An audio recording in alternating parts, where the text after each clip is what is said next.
Bambi by Felix Salten. He came into the world in the middle of the thicket, in one of those little, hidden forest glades which seem to be entirely open, but are really screened in on all sides. There was very little room in it, scarcely enough for him and his mother. He stood there, swaying unsteadily on his thin legs and staring vaguely in front of him with clouded eyes which saw nothing. He hung his head, trembled a great deal, and was still completely stunned. "What a beautiful child!" cried the magpie. She had flown past, attracted by the deep groans the mother uttered in her labor. The magpie perched on a neighboring branch. "What a beautiful child," she kept repeating. Receiving no answer, she went on talkatively. "How amazing to think that he should be able to get right up and walk. How interesting! I've never seen the like of it before in all my bond days. Of course, I'm still young, only a year out of the nest, you might say, but I think it's wonderful. A child like that, hardly a minute in this world and beginning to walk already? I call that remarkable. Really, I find that everything you dear do is remarkable. Can he run, too?" "Of course," replied the mother softly, "but you must pardon me if I don't talk with you now. I have so much to do, and I still feel a little faint."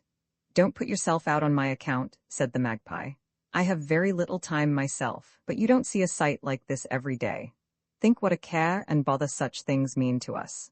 The children can't stir once they are out of the egg, but lie helpless in the nest and require an attention, I repeat, of which you simply can't have any comprehension. What a labor it is to feed them, what a trouble to watch them.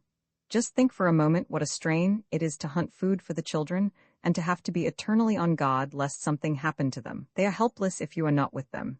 Isn't it the truth? And how long it is before they can move, how long it is before they get their feathers and look like anything at all." "Pardon," replied the mother. "I wasn't listening." The magpie flew off. "A stupid soul," she thought to herself. "Very nice, but stupid." The mother scarcely noticed that she was gone. She continued zealously washing her newly born. She washed him with her tongue, fondling and caressing his body in a sort of warm massage. The slight thing staggered a little. Under the strokes of her tongue, which softly touched him here and there, he drew himself together and stood still. His little red coat, that was still somewhat tousled, bore fine white spots, and on his vague baby face there was still a deep, sleepy expression. Round about grew hazel bushes, dogwoods, blackthorns, and young elders. Tall maples, beeches, and oaks wove a green roof over the thicket, and from the firm, dark brown earth sprang fern fronds, wood vetch, and sage. Underneath, the leaves of the violets, which had already bloomed, and of the strawberries, which were just beginning, clung to the ground. Through the thick foliage, the early sunlight filtered in a golden web. The whole forest resounded with myriad voices, was penetrated by them in a joyous agitation. The wood thrush rejoiced incessantly, the doves cooed without stopping, the blackbirds whistled, finches wobbled, the titmice chirped. Through the midst of these songs the jay flew, uttering its quarrelsome cry, the magpie mocked them, and the pheasants cackled loud and high. At times the shrill exulting of a woodpecker rose above all the other voices. The call of the falcon shrilled, light and piercing, over the treetops, and the hoarse crow chorus was heard continuously. The little fawn understood not one of the many songs and calls, not a word of the conversations. He did not even listen to them. Nor did he heed any of the odors which blew through the woods. He only heard the soft licking against his coat that washed him and warmed him and kissed him, and he smelled nothing but his mother's body near him. She smelled good to him, and snuggling closer to her, he hunted eagerly around and found nourishment for his life. While he suckled, the mother continued to caress her little one. "Bambi," she whispered, every little while she raised her head and, listening, snuffed the wind. Then she kissed her fawn again, reassured and happy. "Bambi," she repeated, "my little Bambi." Winter dragged on. Sometimes it was warmer, but then the snow would fall again and lie deeper and deeper, so that it became impossible to scrape it away. It was worse when the thaws came, and the melted snow water froze again in the night. Then there was a thin, slippery film of ice. Often it broke in pieces, and the sharp splinters cut the deer's tender fetlocks till they bled. A heavy frost had set in several days before. The air was purer and rarer than it had ever been, and full of energy. It began to hum in a very fine high tone. It hummed with the cold. It was silent in the woods, but something horrible happened every day. Once the crows fell upon Friend Hare's small son who was lying sick, and killed him in a cruel way. He could be heard moaning pitifully for a long while. Friend Hare was not at home, and when he heard the sad news, he was beside himself with grief. Another time the squirrel raced about with a great wound in his neck where the ferret had caught him. By a miracle the squirrel had escaped. He could not talk because of the pain, but he ran up and down the branches. Everyone could see him. He ran like mad. From time to time he stopped, sat down, raised his forepaws desperately and clutched his head in terror and agony while the red blood oozed on his white chest. He ran about for an hour, then suddenly crumpled up, fell across a branch, and dropped dead in the snow. A couple of magpies flew down at once to begin their meal. Another day, a fox tore to pieces the strong and handsome pheasant who had enjoyed such general respect and popularity. His death aroused the sympathies of a wide circle who tried to comfort his disconsolate widow. The fox had dragged the pheasant out of the snow, where he was buried, thinking himself well hidden. No one could have felt safer than the pheasant, for it all happened in broad daylight. The terrible hardship that seemed to have no end spread bitterness and brutality. It destroyed all their memories of the past, their faith in each other, and ruined every good custom they had. There was no longer either peace or mercy in the forest. "It's hard to believe that it will ever be better," Bambi's mother sighed. Aunt Ina sighed too. "It's hard to believe that it was ever any better," she said. "And yet," Marina said, looking in front of her, "I always think how beautiful it was before." "Look," old Netla said to Aunt Ina, "your little one is trembling." She pointed to Gobo. "Does he always tremble like that?" "Yes," Aunt Ina answered gravely. "He's shivered that way for the last few days." "Well," said old Netler in her frank way, "I'm glad that I have no more children. If that little one were mine, I'd wonder if he'd last out the winter." The future really didn't look very bright for Gobo. He was weak. He had always been much more delicate than Bambi or Feline and remained smaller than either of them. He was growing worse from day to day. He could not eat even the little food there was. It made his stomach ache, and he was quite exhausted by the cold and by the horrors around him. He shivered more and more and could hardly stand up. Everyone looked at him sympathetically. Old Netla went up to him and nudged him good-naturedly. "Don't be so sad," she said encouragingly. "That's no way for a little prince to act, and besides it's unhealthy." She turned away so that no one should see how moved she was. Rono, who had settled himself a little to one side in the snow, suddenly sprang up. "I don't know what it is," he mumbled and gazed around. Everyone grew watchful. "What is it?" they asked. "I don't know," Rono repeated, "but I'm restless." I suddenly felt restless, as if something were wrong. Karis was snuffing the air. "I don't smell anything strange," he declared. They all stood still, listening and snuffing the air. "It's nothing, there's absolutely nothing to smell," they agreed one after another. "Nevertheless," Rono insisted, "you can say what you like, something is wrong." Marina said, "The crows are calling." "There they go calling again," Feline added quickly, but the others had already heard them. "They are flying," said Karis and the others. Everybody looked up. High above the treetops a flock of crows flapped by. They came from the farthest edge of the forest, the direction from which danger always came, and they were complaining to one another. Apparently something unusual had happened. "Wasn't I right?" asked Rono. "You can see that something is happening." "What shall we do?" Bambi's mother whispered anxiously. "Let's get away," Aunt Ina urged in alarm. "Wait," Rono commanded. "But the children?" Aunt Ina replied. "The children? Gobo can't run." "Go ahead," Rono agreed. "Go off with your children. I don't think there's any need for it, but I don't blame you for going." He was alert and serious. "Come, Gobo, come, Feline, softly now, go slowly. And keep behind me," Aunt Ina warned them. She slipped away with the children. Time passed. They stood still, listening and trembling. "As if we hadn't suffered enough already," old Netla began. "We still have this to go through." She was very angry. Bambi looked at her, and he felt that she was thinking of something horrible. 3 or 4 magpies had already begun to chatter on the side of the thicket from which the crows had come. Look out, out, out," they cried. The deer could not see them, but could hear them calling and warning each other. Sometimes one of them, and sometimes all of them together, would cry, "Look out, out, out." Then they came nearer. They fluttered in terror from tree to tree, peered back and fluttered away again in fear and alarm. "Ack," cried the jays. They screamed their warning loudly. Suddenly all the deer shrank together at once as though a blow had struck them. Then they stood still, snuffing the air. It was he. A heavy wave of scent blew past. There was nothing they could do. The scent filled their nostrils, it numbed their senses and made their hearts stop beating. The magpies were still chattering. The jays were still screaming overhead. In the woods around them, everything had sprung to life. The titmice flitted through the branches like tiny feathered balls, chirping, "Run, run!" The blackbirds fled swiftly and darkly above them with long-drawn twittering cries. Through the dark tangle of bare bushes, they saw on the white snow a wild, aimless scurrying of smaller, shadowy creatures. These were the pheasants. Then a flash of red streaked by. That was the fox. But no one was afraid of him now, for that fearful scent kept streaming on in a wider wave, sending terror into their hearts and uniting them all in one mad fear, in a single feverish impulse to flee, to save themselves. That mysterious, overpowering scent filled the woods with such strength that they knew that this time he was not alone, but had come with many others, and there would be no end to the killing. They did not move. They looked at the titmouse, whisking away in a sudden flutter, at the blackbirds and the squirrels who dashed from treetop to treetop in mad bounds. They knew that all the little creatures on the ground had nothing to fear, but they understood their flight when they smelt him, for no forest creature could bear his presence. Presently Friend Hare hopped up. He hesitated, sat still, and then hopped on again. "What is it?" Chorus called after him impatiently, but Friend Hare only looked around with bewildered eyes and could not even speak. He was completely terrified. "What's the use of asking?" said Ronno gloomily. Friend Hare gasped for breath. "We are surrounded," he said in a lifeless voice. "We can't escape on any side, he is everywhere." At the same instant they heard his voice.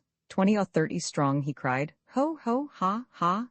It roared like the sound of winds and storms. He beat on the tree trunks as though they were drums. It was racking and terrifying. A distant twisting and rending of potted bushes rang out. There was a snapping and cracking of broken boughs. He was coming. He was coming into the heart of the thicket. Then short, whistling, flute-like trills sounded together with the loud flap of soaring wings. A pheasant rose from under his very feet.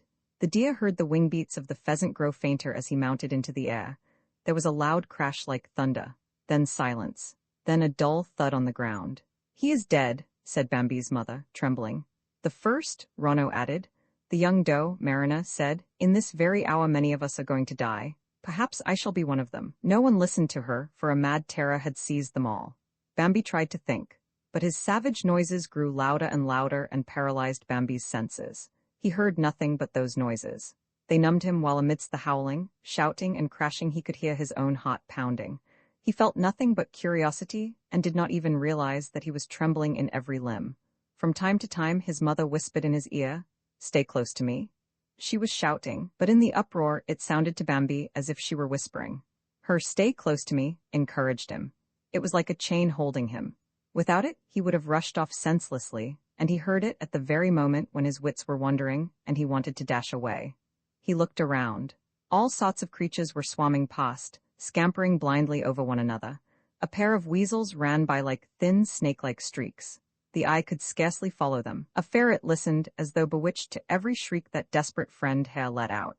A fox was standing in a whole flurry of fluttering pheasants. They paid no attention to him. They ran right under his nose, and he paid no attention to them. Motionless, with his head thrust forward, he listened to the onrushing tumult, lifting his pointed ears and snuffed the air with his nose. Only his tail moved, slowly wagging with his intense concentration. A pheasant dashed up. He had come from where the danger was worst and was beside himself with fear. "Don't try to fly," he shouted to the others. "Don't fly, just run. Don't lose your head. Don't try to fly, just run, run, run." He kept repeating the same thing over and over again as though to encourage himself, but he no longer knew what he was saying. "Ho, ho, ha, ha," came the death cry from quite near apparently. "Don't lose your head," screamed the pheasant, and at the same time his voice broke in a whistling gasp, and spreading his wings, he flew up with a loud whir. Bambi watched how he flew straight up, directly between the trees, beating his wings. The dark metallic blue and greenish-brown markings on his body gleamed like gold. His long tail feathers swept proudly behind him. A shot crash like thunder sounded sharply. The pheasant suddenly crumpled up in mid-flight. He turned head over tail as though he wanted to catch his claws with his beak, and then dropped violently to earth. He fell among the others and did not move again. Then everyone lost his senses. They all rushed toward one another. 5 or 6 pheasants rose at one time with a loud whir. "Don't fly," cried the rest and ran. The thunder cracked 5 or 6 times and more of the flying birds dropped lifeless to the ground. "Come," said Bambi's mother. Bambi looked around. Ronno and Chorus had already fled. Old Netla was disappearing. Only Marina was still beside them. Bambi went with his mother, Marina following them timidly. All around them was a roaring and shouting, and the thunder was crashing. Bambi's mother was calm. She trembled quietly, but she kept her wits together. "Bambi, my child," she said, "keep behind me all the time. We'll have to get out of here and across the open place, but now we'll go slowly." The din was maddening. The thunder crashed 10, 12 times as he hurled it from his hands. "Watch out," said Bambi's mother. "Don't run. But when we have to cross the open place, run as fast as you can. And don't forget, Bambi, my child, don't pay any attention to me when we get out there. Even if I fall, don't pay any attention to me, just keep on running. Do you understand, Bambi?" His mother walked carefully step by step amidst the uproar. The pheasants were running up and down, burying themselves in the snow. Suddenly they would spring out and begin to run again. The whole hare family was hopping to and fro, squatting down and then hopping again. No one said a word. They were all spent with terror and numbed by the din and thunderclaps. It grew lighter in front of Bambi and his mother. The clearing showed through the bushes. Behind them, the terrifying drumming on the tree trunks came crashing nearer and nearer. The breaking branches snapped. There was a roaring of ha, ha, ho, ho. Then Friend Hare and two of his cousins rushed past them across the clearing. Bing, ping, bang, roared the thunder. Bambi saw how Friend Hare struck an elder in the middle of his flight and lay with his white belly turned upward. He quivered a little and then was still. Bambi stood petrified. But from behind him came the cry, "Here they are! Run, run!" There was a loud clapping of wings suddenly opened. There were gasps, sobs, showers of feathers, flutterings. The pheasants took wing and the whole flock rose almost at one instant. The air was throbbing with repeated thunderclaps and the dull thuds of the fallen and the high, piercing shrieks of those who had escaped. Bambi heard steps and looked behind him. He was there. He came bursting through the bushes on all sides. He sprang up everywhere, struck about him, beat the bushes, drummed on the tree trunks, and shouted with a fiendish voice. "Now," said Bambi's mother, "get away from here, and don't stay too close to me." She was off with a bound that barely skimmed the snow. Bambi rushed out after her. The thunder crashed around them on all sides. It seemed as if the earth would split in half. Bambi saw nothing. He kept running. A growing desire to get away from the tumult and out of reach of that scent which seemed to strangle him, the growing impulse to flee, the longing to save himself were loosed in him at last. He ran. It seemed to him as if he saw his mother hit, but he did not know if it was really she or not. He felt a film come over his eyes from fear of the thunder crashing behind him. It had gripped him completely at last. He could think of nothing or see nothing around him. He kept running. The open space was crossed. Another thicket took him in. The hue and cry still rang behind him. The sharp reports still thundered, and in the branches above him there was a light pattering like the first fall of hail. Then it grew quieter. Bambi kept running. A dying pheasant, with its neck twisted, lay on the snow, beating feebly with its wings. When he heard Bambi coming, he ceased his convulsive movements and whispered, "It's all over with me." Bambi paid no attention to him and ran on. A tangle of bushes he blundered into forced him to slacken his pace and look for a path. He pawed the ground impatiently with his hoofs.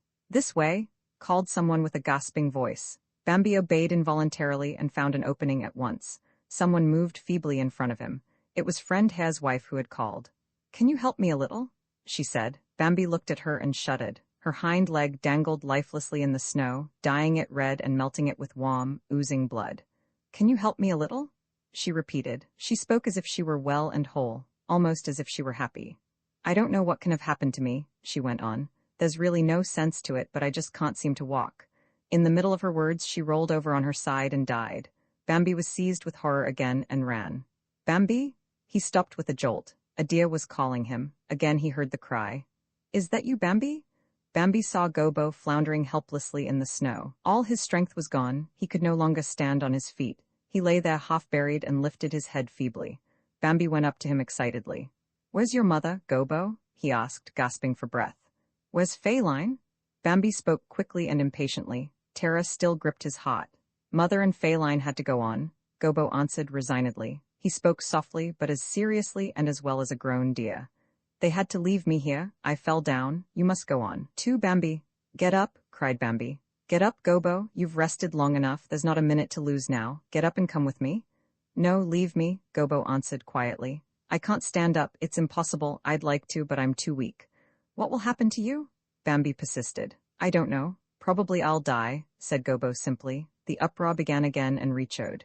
New crashes of thunder followed. Bambi shrank together. Suddenly a branch snapped. Young Chorus pounded swiftly through the snow, galloping ahead of the din.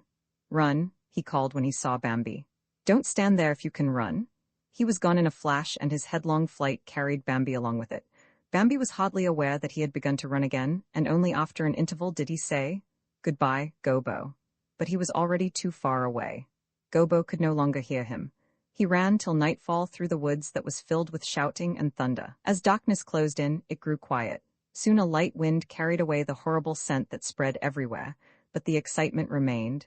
The first friend whom Bambi saw again was Rono. He was limping more than ever.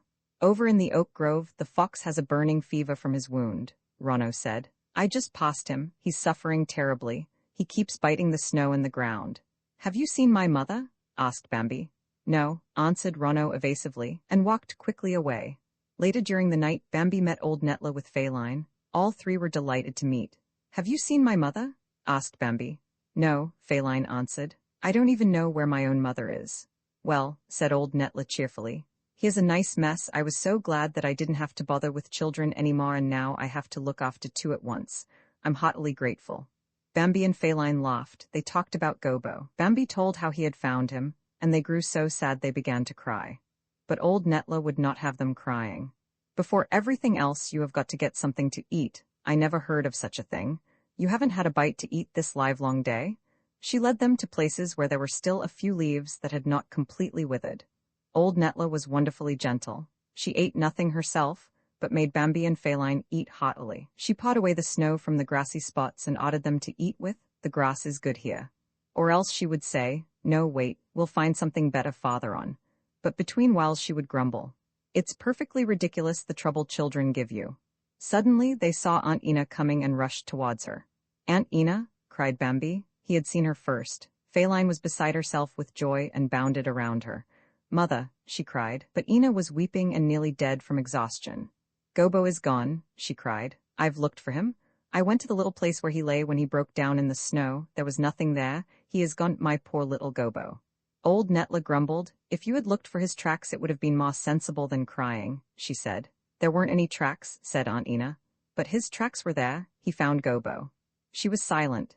Then Bambi asked despondently, "Aunt Ina, have you seen my mother?" "No," answered Aunt Ina gently. Bambi never saw his mother again. Roman 11. At last, the willows shed their catkins. Everything was turning green, but the young leaves on the trees and bushes were still tiny. Glowing with the soft, early morning light, they looked fresh and smiling like children who have just awakened from sleep. Bambi was standing in front of a hazel bush, beating his new antlers against the wood. It was very pleasant to do that, and an absolute necessity besides, since skin and hide still covered his splendid antlers. The skin had to come off, of course, and no sensible creature would ever wait until it split of its own accord. Bambi pounded his antlers till the skin split and long strips of it dangled about his ears. As he pounded on the hazel stems again and again, he felt how much stronger his antlers were than the wood. This feeling shot through him in a rush of power and pride. He beat more fiercely on the hazel bush and tore its bark into long pieces. The white body of the tree showed naked and quickly turned a rusty red in the open air, but Bambi paid no attention to that. He saw the bright wood of the tree flash under his strokes, and it heartened him. A whole row of hazel bushes bore traces of his work. "Well, you are nearly grown now," said a cheerful voice close by. Bambi tossed his head and looked around him. There sat the squirrel observing him in a friendly way. From overhead came a short, shrill laugh. "Ha, ha!" Bambi and the squirrel were both half frightened, but the woodpecker who was clinging to an oak trunk called down, "Excuse me, but I always have to laugh when I see you dear acting like that." "What is there to laugh at?" asked Bambi politely. "Oh," said the woodpecker, "you go at things in such a wrong-headed way. In the first place, you ought to try big trees, for you can't get anything out of those little wisps of hazel stalks." "What should I get out of them?" Bambi asked. "Bugs," said the woodpecker with a laugh. "Bugs and grubs. Look, do like this." He drummed on the oak trunk, tack, tack, tack, tack. The squirrel rushed up and scolded him. "What are you talking about?" he said. "The prince isn't looking for bugs and grubs." "Why not?" said the woodpecker in high glee. "They taste fine." He bit a bug in half, swallowed it, and began drumming again. "You don't understand," the squirrel went on scolding. "A noble lord like that has far higher aims. You're only casting reflection on yourself by such talk." "It's all the same to me," answered the woodpecker. "A fig for higher aims," he cried cheerfully and fluttered away. The squirrel bustled down again. "Don't you remember me?" he said, putting on a pleased expression. "Very well," answered Bambi in a friendly way. "Do you live up there?" he asked, pointing to the oak. The squirrel looked at him good-humoredly. "You're mixing me up with my grandmother," he said. "I knew you were mixing me up with her." My grandmother used to live up there when you were just a baby, Prince Bambi. She often told me about you. The ferret killed her long ago, last winter, you may remember it. Yes, Bambi nodded. I've heard about it. Well, afterwards my father settled here. The squirrel went on. He sat erect and held both forepaws politely over his white chest. But maybe you've got me mixed up with my father too. Did you know my father? I'm sorry, Bambi replied, but I never had that pleasure. I thought so, the squirrel exclaimed satisfied. Father was so surly and so shy, he had nothing to do with anybody. Where is he now? Bambi inquired. Oh, said the squirrel, the owl caught him a month ago. Yes, and now I'm living up there myself. I'm quite content since I was born up there. Bambi turned to go. Wait, cried the squirrel quickly. I didn't mean to talk about all that. I wanted to say something quite different. Bambi stopped. What is it? He asked patiently. Yes, said the squirrel. What is it? He thought a little while and then gave a quick skip and sat erect, balancing with his splendid tail. He looked at Bambi. Right you are, he chatted on. Now I know what it was. I wanted to say that your antlers are almost grown now, and that you are going to be a remarkably handsome person. Do you really think so? Said Bambi joyfully. Remarkably handsome, cried the squirrel, and pressed his forepaws rapturously against his white chest. So tall, so stately, and with such long bright prongs to your antlers, you don't often see the like. Really? Bambi asked. He was so delighted that he immediately began to beat the hazel stems again. He tore off long ribbons of bark. All the while the squirrel kept on talking. I must say that very few have antlers like those at your age. It doesn't seem possible. I saw you several times from a distance last summer, and I can hardly believe that you're the same creature. You were such a thin little shaver then. Bambi suddenly grew silent. Goodbye, he said hastily. I have to go now, and he ran off. He didn't like to be reminded of last summer. He had had a difficult time of it since then. At first, after his mother's disappearance, he had felt quite lost. The long winter was interminable. Spring came hesitatingly, and it was late before things began to turn green. Without old Netla, Bambi might not even have pulled through it all, but she looked after him and helped him where she could. In spite of that, he was alone a good deal. He missed Gobo at every turn, poor Gobo, who was dead too, like the rest of them.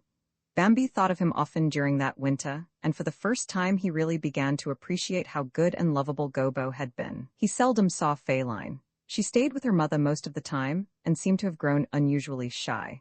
Later, when it had finally grown warm, Bambi began to feel his old self once more. He flourished his first antler on high and was very proud of it, but bitter disappointment soon followed. The other bucks chased him whenever they saw him. They drove him away angrily. They would not let him come near them, until finally he was afraid to take a step for fear of being caught. He was afraid to show himself anywhere, and slunk along hidden trails in a very downcast frame of mind. As the summer days grew warmer, a remarkable restlessness seized him. His heart felt more and more oppressed with a sense of longing that was both pleasant and painful. Whenever he chanced to see Feline or one of her friends, though only at a distance, a rush of incomprehensible excitement crept over him. Often it happened that he recognized her track, or the air he snuffed told him she was near. Then he would feel himself irresistibly drawn towards her, but when he gave way to his desire, he always came to grief. Either he met no one, and after wandering around for a long while, had to admit that they were avoiding him, or he ran across one of the bucks who immediately sprang at him, beat and kicked him and chased him disgracefully away. Rono and Karis had treated him worst of all. No, that hadn't been a happy time, and now the squirrel had stupidly reminded him of it. Suddenly he became quite wild and started to run. The titmice and hedge sparrows flitted, frightened, through the bushes as he passed, and asked each other in a fluster, "What was that?" Bambi did not hear them. A couple of magpies chatted nervously. "What happened?" The jay cried angrily, "What is the matter with you?" Bambi paid no attention to him. Overhead the yellowbird sang from tree to tree, "Good morning, I'm Har Appy." Bambi did not answer. The thicket was very bright and shot through with sunbeams. Bambi did not stop to think about such things. Suddenly there was a loud whir of wings. A whole rainbow of gorgeous colors flashed from under Bambi's very feet and shone so close to his eyes that he stopped, dazzled. It was Jonalo, the pheasant. He had flown up in terror, for Bambi had nearly stepped on him. He fled away scolding. "I never heard of such a thing," he cried in his split, cackling voice. Bambi stood still in astonishment and stared after him. "It turned out all right this time, but it really was inconsiderate," said a soft, twittering voice close to the ground. It was Jonalena, the pheasant's wife. She was sitting on the ground, hovering over her eggs. My husband was terribly frightened, she went on in an irritable tone.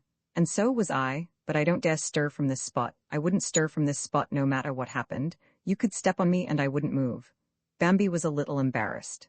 I beg your pardon, he stammered. I didn't mean to do it. Oh, not at all, the pheasant's wife replied. It was nothing so dreadful after all, but my husband and I are so nervous at present, you can understand why. Bambi didn't understand why at all and went on. He was quieter now. The forest sang around him. The light grew more radiant and warmer. The leaves on the bushes, the grass underfoot, and the moist, steaming earth began to smell more sweetly. Bambi's young strength swelled within him and streamed through all his limbs so that he walked around stiffly with awkward, restrained movements like a mechanical thing. He went up to a low alder shrub and, lifting his feet high, beat on the earth with such savage blows that the dirt flew. His two sharp-pointed hoofs cut the turf that grew there. They scraped away the woodvetch and leeks, the violets and snowbells, till the bare earth was furrowed in front of him. Every blow sounded dully. Two moles, who were grubbing among the tangled roots of an old sycamore tree, grew anxious and, looking out, saw Bambi. "That's a ridiculous way to do things," said one mole. "Who ever heard of anybody digging that way?" The other mole drew down one corner of his mouth in a scornful sneer. "He doesn't know anything, you can see that right off," he said. "But that's the way it is when people meddle with things they know nothing about." Suddenly Bambi listened, tossed up his head, listened again, and peered through the leaves. A flash of red showed through the branches. The prongs of an antler gleamed indistinctly. Bambi snorted. Whoever it might be who was circling around him, whether it was Chorus or somebody else, didn't matter. "Forward," thought Bambi as he charged. "I'll show them that I'm not afraid of them," he thought as though suddenly exultant. "I'll show them that they'd better look out for me." The branches rustled with the fury of his charge, the bushes cracked and broke. Then Bambi saw the other deer right in front of him. He did not recognize him, for everything was swimming before his eyes. He thought of nothing but forward. His antlers lowered, he rushed on. All his strength was concentrated in his shoulders. He was ready for the blow. Then he smelt his opponent's hide. But he saw nothing ahead of him but the red wall of his flank. Then the other stag made a very slight turn, and Bambi, not meeting the resistance he expected, charged past him into the empty air. He nearly went head over heels. He staggered, pulled himself together, and made ready for a fresh onslaught. Then he recognized the old stag. Bambi was so astonished that he lost his self-possession. He was ashamed to run away as he would have liked to do, but he was also ashamed to stay there. He didn't move. "Well?"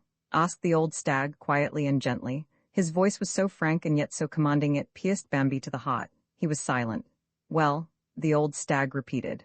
"I thought," Bambi stammered, "I thought it was Rono, or—" He stopped and risked a shy glance at the old stag, and this glance confused him still more. The old stag stood motionless and powerful.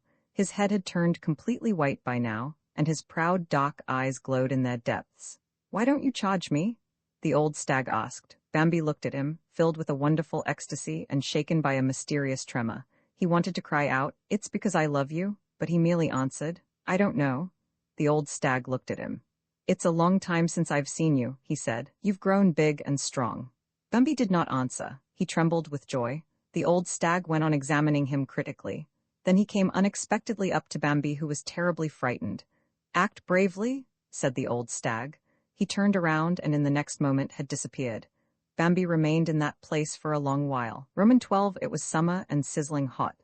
The same longing he had felt before began to stir again in Bambi, but much more strongly now than then. It seethed in his blood and made him restless. He strayed far afield. One day he met Feline. He met her quite unexpectedly, for his thoughts were so confused, his senses so clouded by the restless desire that raged within him, that he did not even recognize Feline. She was standing in front of him. Bambi stared at her speechless for a while. Then he said, as though fascinated, "How beautiful you have grown, Feline." "So you recognized me again?" Feline replied. "How could I help recognizing you?" cried Bambi. "Didn't we grow up together?"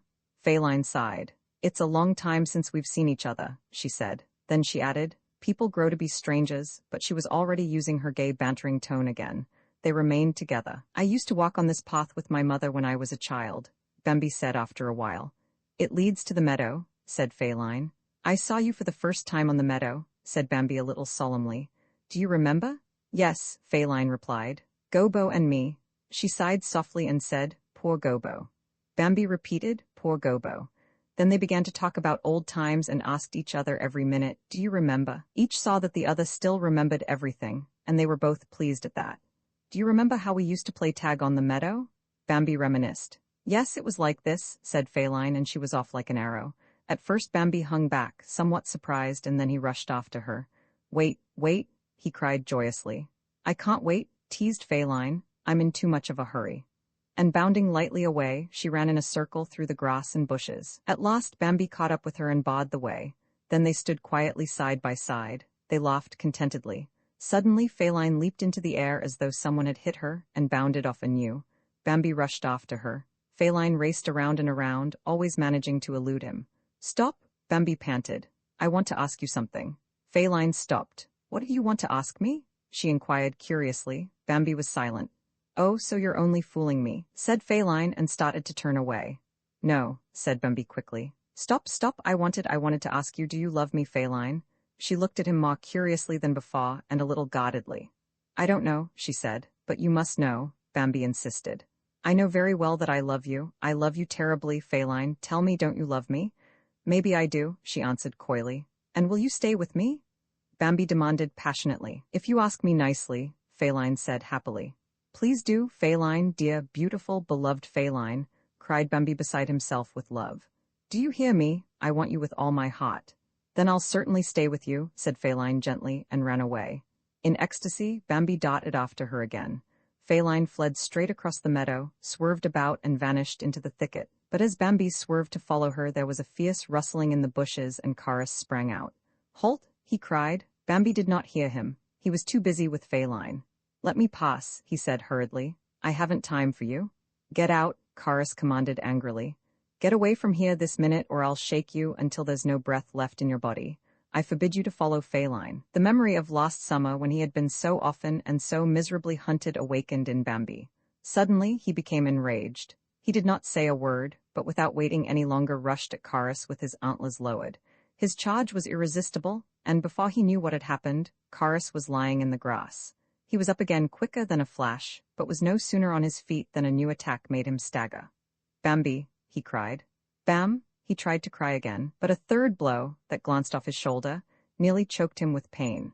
Chorus sprang to one side in order to elude Bambi, who came rushing on again. Suddenly he felt strangely weak. At the same time he realized with a qualm that this was a life-and-death struggle. Cold terror seized him. He turned to flee from the silent Bambi who came rushing after him. Chorus knew that Bambi was furious and would kill him without mercy, and that thought numbed his wits completely. He fled from the path and, with a final effort, burst through the bushes. His one hope was of escape. All at once Bambi ceased chasing him. Chorus did not even notice this in his terror, and kept straight on through the bushes as fast as he could go. Bambi had stopped because he had heard Feline's shrill call. He listened as she called again in distress and fear. Suddenly he faced about and rushed back. When he reached the meadow, he saw Runno pursuing Feline, who had fled into the thicket. "Runno!" cried Bambi. He did not even realize that he had called. Runno, who could not run very fast because of his lameness, stood still. "Oh, there's our little Bambi," he said scornfully. "Do you want something from me?" "I do," said Bambi quietly, but in a voice which control and overpowering anger had completely altered. "I want you to let Feline alone and to leave here immediately." "Is that all?" sneered Runno. "What an insolent gamin you've got to be. I wouldn't have thought it possible." "Runno," said Bambi still more softly, "it's for your own sake. If you don't go now you'll be glad to run later, but then you'll never be able to run again." "Is that so?" cried Runno in a rage. "Do you dare to talk to me like that? It's because I limp, I suppose. Most people don't even notice it. Or maybe you think I'm afraid of you too because Chorus was such a pitiful coward. I give you fair warning." "No, Runno." Bambi broke in. "I'll do all the warning. Go?" His voice trembled. "I always liked you, Runno. I always thought you were very clever and respected you because you were older than I am. I tell you once and for all, go. I haven't any patience left." "It's a pity you have so little patience," Runno said with a sneer. "A great pity for you, my boy. But be easy, I'll soon finish you off. You won't have long to wait. Maybe you've forgotten how often I used to chase you." At the thought of that, Bambi had nothing more to say. Nothing could hold him back. Like a wild beast, he tore at Runno, who met him with his head lowered. They charged together with a crash. Runno stood firm, but wondered why Bambi did not blench back. The sudden charge had dazed him, for he had not expected that Bambi would attack him first. Uneasily, he felt Bambi's giant strength and saw that he must keep himself well in hand. He tried to turn a trick as they stood forehead pressed against forehead. He suddenly shifted his weight so that Bambi lost his balance and staggered forward. Bambi braced with his hind legs and hurled himself on Ronno with redoubled fury before he had time to regain his footing. A prong broke from Ronno's antlers with a loud snap. Ronno thought his forehead was shattered. The sparks danced before his eyes, and there was a roaring in his ears. The next moment, a terrific blow tore open his shoulder. His breath failed him and he fell to the ground with Bambi standing over him furiously. "Let me go," Ronno groaned. Bambi charged blindly at him. His eyes flashed. He seemed to have no thought of mercy. "Please stop," whined Ronno pitifully. "Don't you know that I'm lame? I was only joking. Spare me, can't you take a joke?" Bambi let him alone without a word. Ronno rose wearily. He was bleeding and his legs tottered. He slunk off in silence. Bambi started for the thicket to look for Feline, but she came out of her own accord. She had been standing at the edge of the woods and had seen it all. "That was wonderful," she said laughingly. Then she added softly and seriously, "I love you." They walked on very happily together. Roman 13 one day, they went to look for the little clearing in the depth of the woods where Bambi had last met the old stag. Bambi told Feline all about the old stag and grew enthusiastic. "Maybe we'll meet him again," he said. "I'd like you to see him." "It would be nice," said Feline boldly. "I'd really like to chat with him once myself." But she wasn't telling the truth, for, though she was very inquisitive, she was afraid of the old stag. The twilight was already dusky gray. Sunset was near. They walked softly side by side where the leaves hung quivering on the shrubs and bushes and permitted a clear view in all directions. Presently there was a rustling sound nearby. They stopped and looked towards it. Then the old stag marched slowly and powerfully through the bushes, into the clearing. In the drab twilight he seemed like a gigantic gray shadow. Feline uttered an involuntary cry.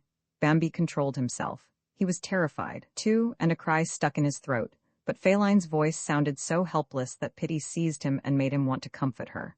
"What's the matter?" he whispered solicitously, while his voice quavered. "What's the matter with you? He isn't going to hurt us." Feline simply shrieked again.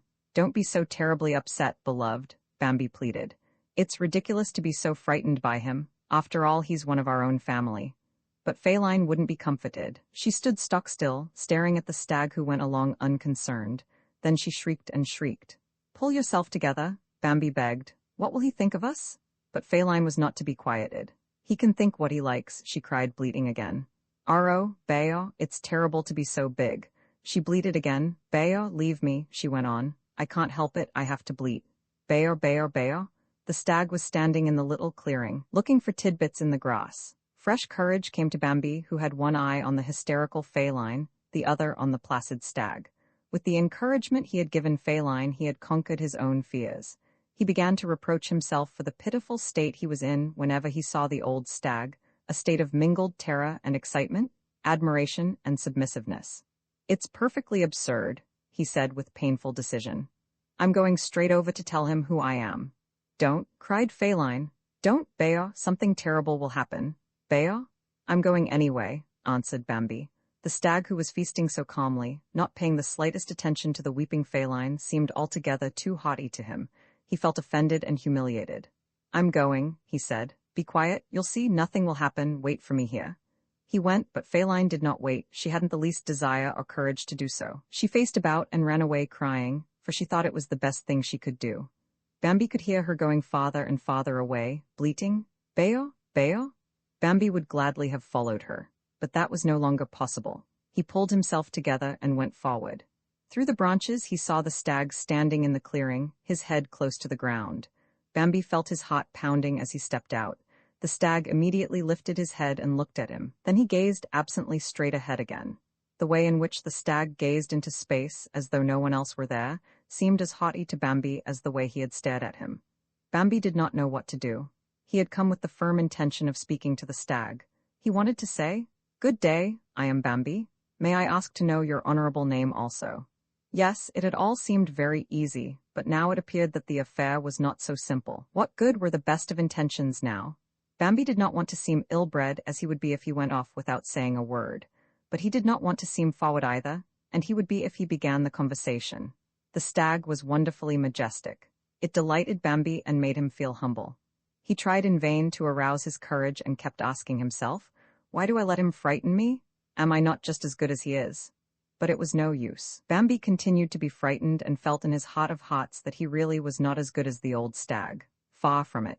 He felt wretched and had to use all his strength to keep himself steady. The old stag looked at him and thought, he's handsome, he's really charming, so delicate, so poised, so elegant in his whole bearing. I must not stare at him, though. It really isn't the thing to do. Besides, it might embarrass him. So he stared over Bambi's head into the empty air again. What a haughty look, thought Bambi. It's unbearable, the opinion such people have of themselves. The stag was thinking, I'd like to talk to him, he looks so sympathetic. How stupid never to speak to people we don't know. He looked thoughtfully ahead of him. I might as well be said Bambi to himself. This fellow acts as though he were the only thing on the face of the earth. What should I say to him? The old stag was wondering. I'm not used to talking. I'd say something stupid and make myself ridiculous, for he's undoubtedly very clever. Bambi pulled himself together and looked fixedly at the stag. How splendid he is, he thought despairingly. Well, some other time, perhaps, the stag decided and walked off, dissatisfied but majestic. Bambi remained filled with bitterness. Roman 14, the forest sweltered under a scorching sun. Since it rose, it had driven even the tiniest cloudlet from the sky, and shone all alone in the wide blue depths that were pallid now with heat. Over the meadows and the treetops the air quivered in glossy, transparent ripples as it does over a flame. Not a leaf was moving, not a blade of grass. The birds were silent and sat hidden among the shady leaves, never stirring from their places. All the paths and trails in the thicket were empty. Not a creature was abroad. The forest lay as though hurt by the blinding light. The earth and the trees, the bushes, the beasts breathed in the intense heat with a kind of sluggish satisfaction. Bambi was asleep. He had made merry with Feline all night. He had pranced around with her until broad daylight, and in his bliss had even forgotten to eat, but he had grown so tired that he did not feel hungry any more. His eyes fell shut. He lay down where he happened to be standing in the middle of the bushes, and fell asleep at once. The bitter acrid odor that streamed from the sun-warmed juniper and the penetrating scent of spurge laurel mounted to his head while he slept and gave him new strength. Suddenly he awoke in a daze. Had Feline called him? Bambi looked around. He remembered seeing Feline as he lay down, standing close beside him near the white thorn, nibbling the leaves. He had supposed she would remain near him, but she was gone. Apparently she had grown tired of being alone by now, and was calling for him to come and look for her. As Bambi listened, he wondered how long he could have slept and how often Feline had called. He wasn't sure. Veils of sleep still clouded his thought. Then she called again. With a sidewise spring, Bambi turned in the direction the sound came from. Then he heard it again, and suddenly he felt perfectly happy. He was wonderfully refreshed, quieted and strengthened, but racked by a terrific appetite.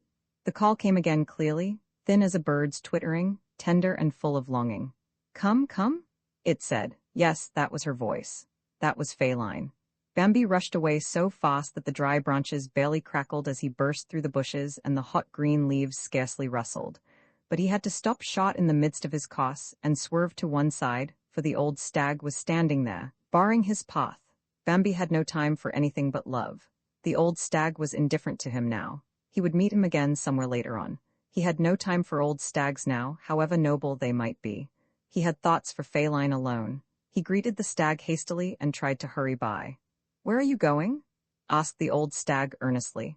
Bambi was somewhat embarrassed and tried to think of an evasion, but he changed his mind and answered truthfully, to her. "Don't go," said the old stag. For a second a single angry spark flared up in Bambi's mind. Not go to Feline? How could the mean old stag ask that? I'll simply run off, Bambi thought, and he looked quickly at the old stag. But the deep look that met him in the old stag's eyes held him fast. He quivered with impatience, but he did not run away. "She's calling me," he said in explanation. He said it in a tone which clearly bleated. "Don't keep me talking here." "No," said the old stag, "she isn't calling." The call came once again, thin as a bird's twittering. "Come." "Listen," Bambi cried excitedly, "there it is again." "I hear it," said the old stag, nodding.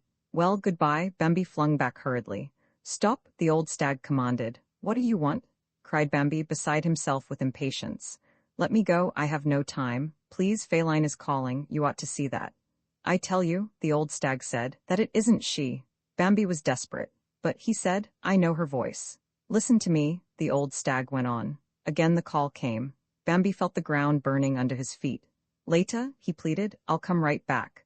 No, said the old stag sadly, you'll never come back, never again. The call came again. I must go, cried Bambi, who was nearly out of his wits.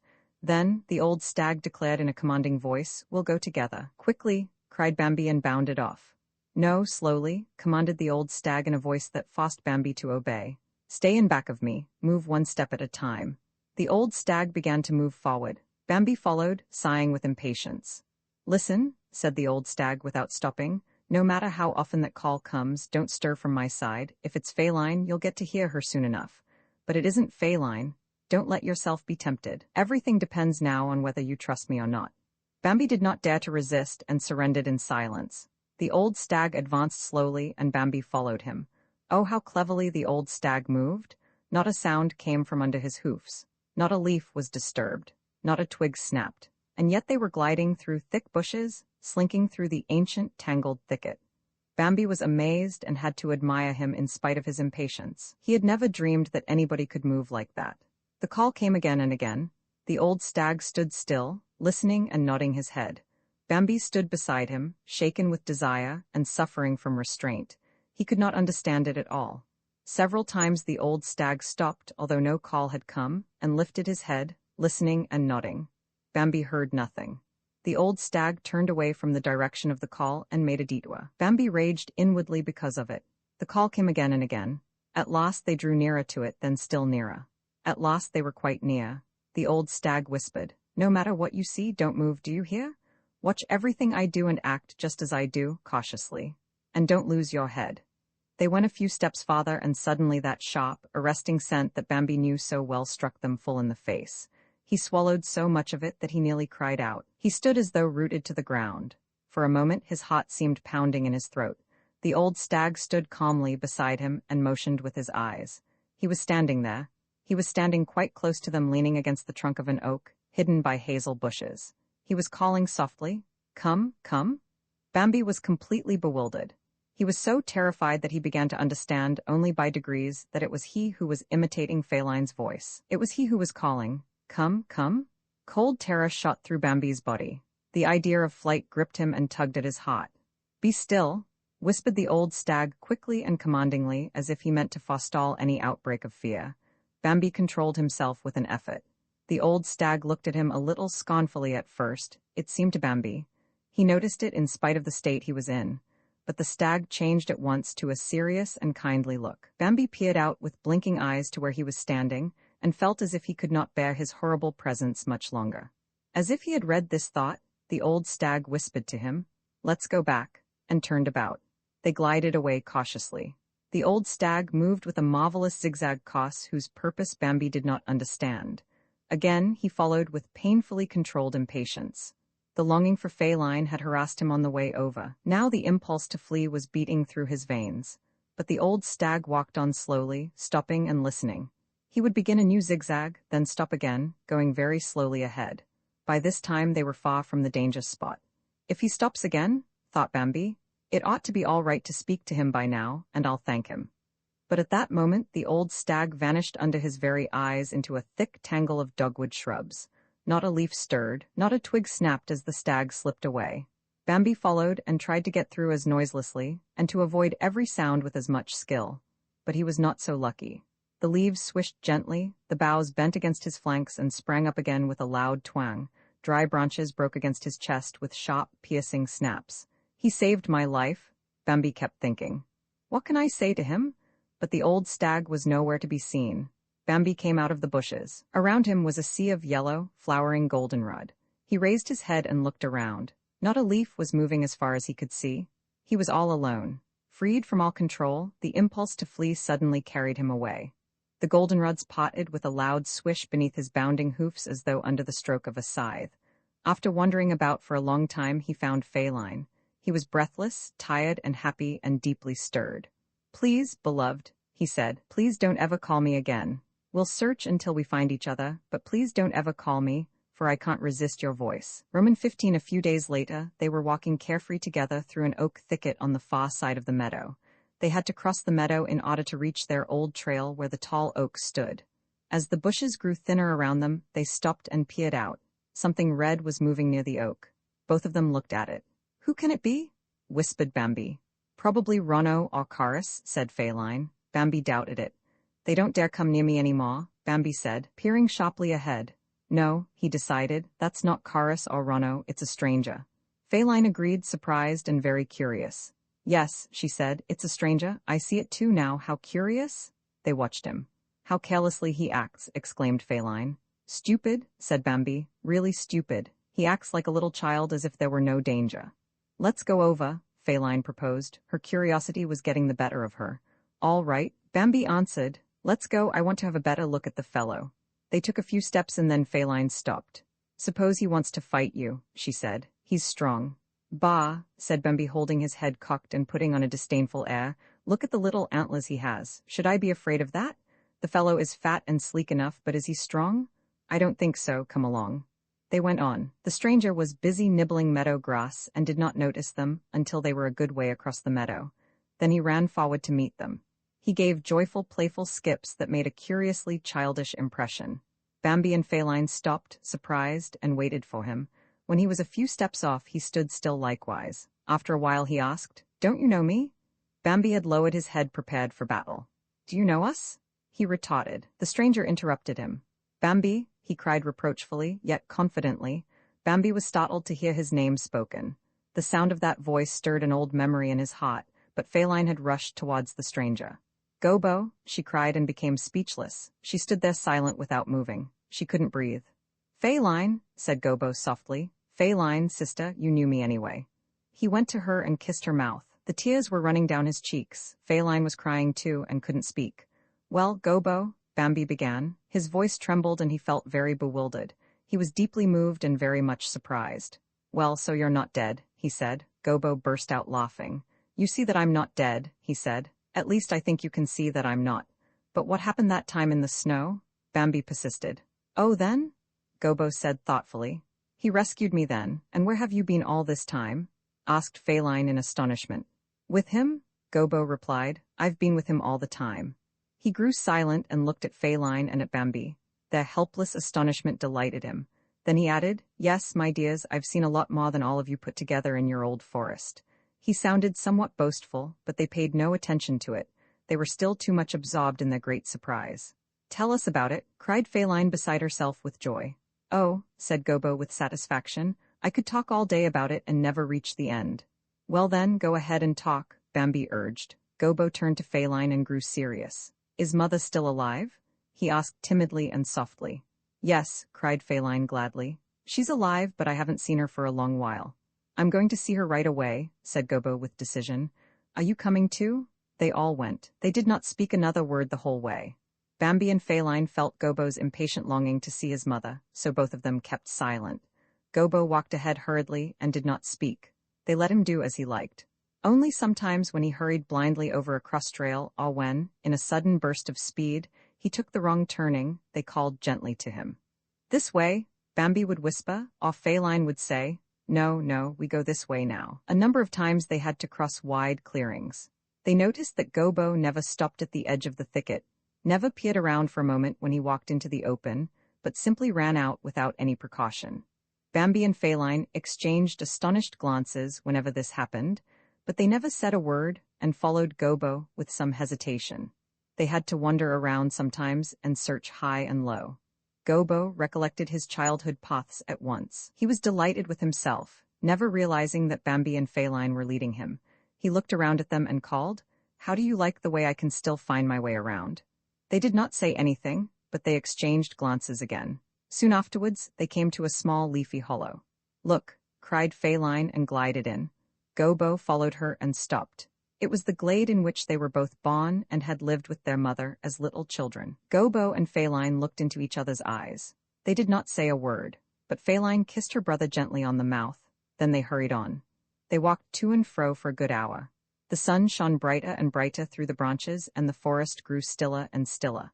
It was the time for lying down and resting. But Gobo didn't feel tired.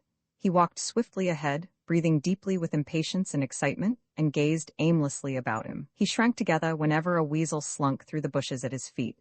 He nearly stepped on the pheasants, and when they scolded him, flying up with a loud flapping of wings, he was terribly frightened. Bambi marveled at the strange, blind way Gobo moved around. Presently Gobo stopped and turned to them both. "She isn't anywhere here," he cried in despair. Feline soothed him. "We'll soon find her," she said, deeply moved. "Soon, Gobo." She looked at him. He still had that dejected look she knew so well. "Shall we call her?" she asked, smiling. "Shall we call her the way we used to when we were children?" Bambi went away a few steps. Then he saw Aunt Ina. She had already settled herself to rest and was lying quietly in a nearby hazel bush. "At last," he said to himself. At the same moment, Gobo and Feline came up. All three of them stood together and looked at Ina. She had raised her head quietly and looked sleepily back at them. Gobo took a few hesitating steps and cried softly, "Mother." She was on her feet in a flash and stood as though transfixed. Gobo sprang to her quickly. "Mother," he began again. He tried to speak but couldn't utter a word. His mother looked deep into his eyes. Her rigid body began to move. Wave after wave of trembling broke over her shoulders and down her back. She did not ask any questions. She did not want any explanation or history. She kissed Gobo slowly on the mouth. She kissed his cheeks and his neck. She bathed him tirelessly in her kisses, as she had when he was born. Bambi and Feline had gone away. Romans 16, they were all standing around in the middle of the thicket in a little clearing. Gobo was talking to them. Even friend Hare was there. Full of astonishment, he would lift one spoon-like ear, listen attentively, and let it fall back, only to lift it again at once. The magpie was perched on the lowest branch of a young beech and listened in amazement. The jay was sitting restlessly on an ash opposite and screamed every once in a while in wonder. A few friendly pheasants had brought their wives and children and were stretching their necks in surprise as they listened. At times, they would jerk them in again, turning their heads this way and that in speechless wonder. The squirrel had scurried up and was gesturing, wild with excitement. At times he would slide to the ground, at times he would run up some tree or other. All he would balance with his tail erect and display his white chest. Every now and again he tried to interrupt Gobo and say something, but he was always told sternly to keep quiet. Gobo told how he had lain helpless in the snow waiting to die. "The dogs found me," he said. "Dogs are terrible. They are certainly the most terrible creatures in the world. Their jaws drip blood and their bark is pitiless and full of anger." He looked all around the circle and continued, "Well, since then, I've played with them, just as I would with one of you." He was very proud. "I don't need to be afraid of them anymore. I'm good friends with them now. Nevertheless, when they begin to grow angry, I have a roaring in my ears and my heart stops beating. But they don't really mean any harm by it, and as I said, I'm a good friend of theirs. But their bark is terribly loud." "Go on," Feline urged. Gobo looked at her. "Well," he said, "they would have torn me to pieces, but he came." Gobo paused, the others hardly breathed. "Yes," said Gobo, "he came. He called off the dogs and they quieted down at once. He called them again and they crouched motionless at his feet. Then he picked me up. I screamed, but he petted me. He held me in his arms, he didn't hurt me, and then he carried me away." Feline interrupted him. "What does carry mean?" she asked. Gobo began to explain it in great detail. "It's very simple," Bambi broke in. "Look at what the squirrel does when he takes a nut and carries it off." The squirrel tried to speak again. "A cousin of mine," he began eagerly, but the others cried out at once. Be still, let Gobo go on." The squirrel had to keep quiet. He was desperate, and pressing his forepaws against his white chest, he tried to begin a conversation with the magpie. "As I was saying, a cousin of mine," he began, but the magpie simply turned her back on him. Gobo told of wonders.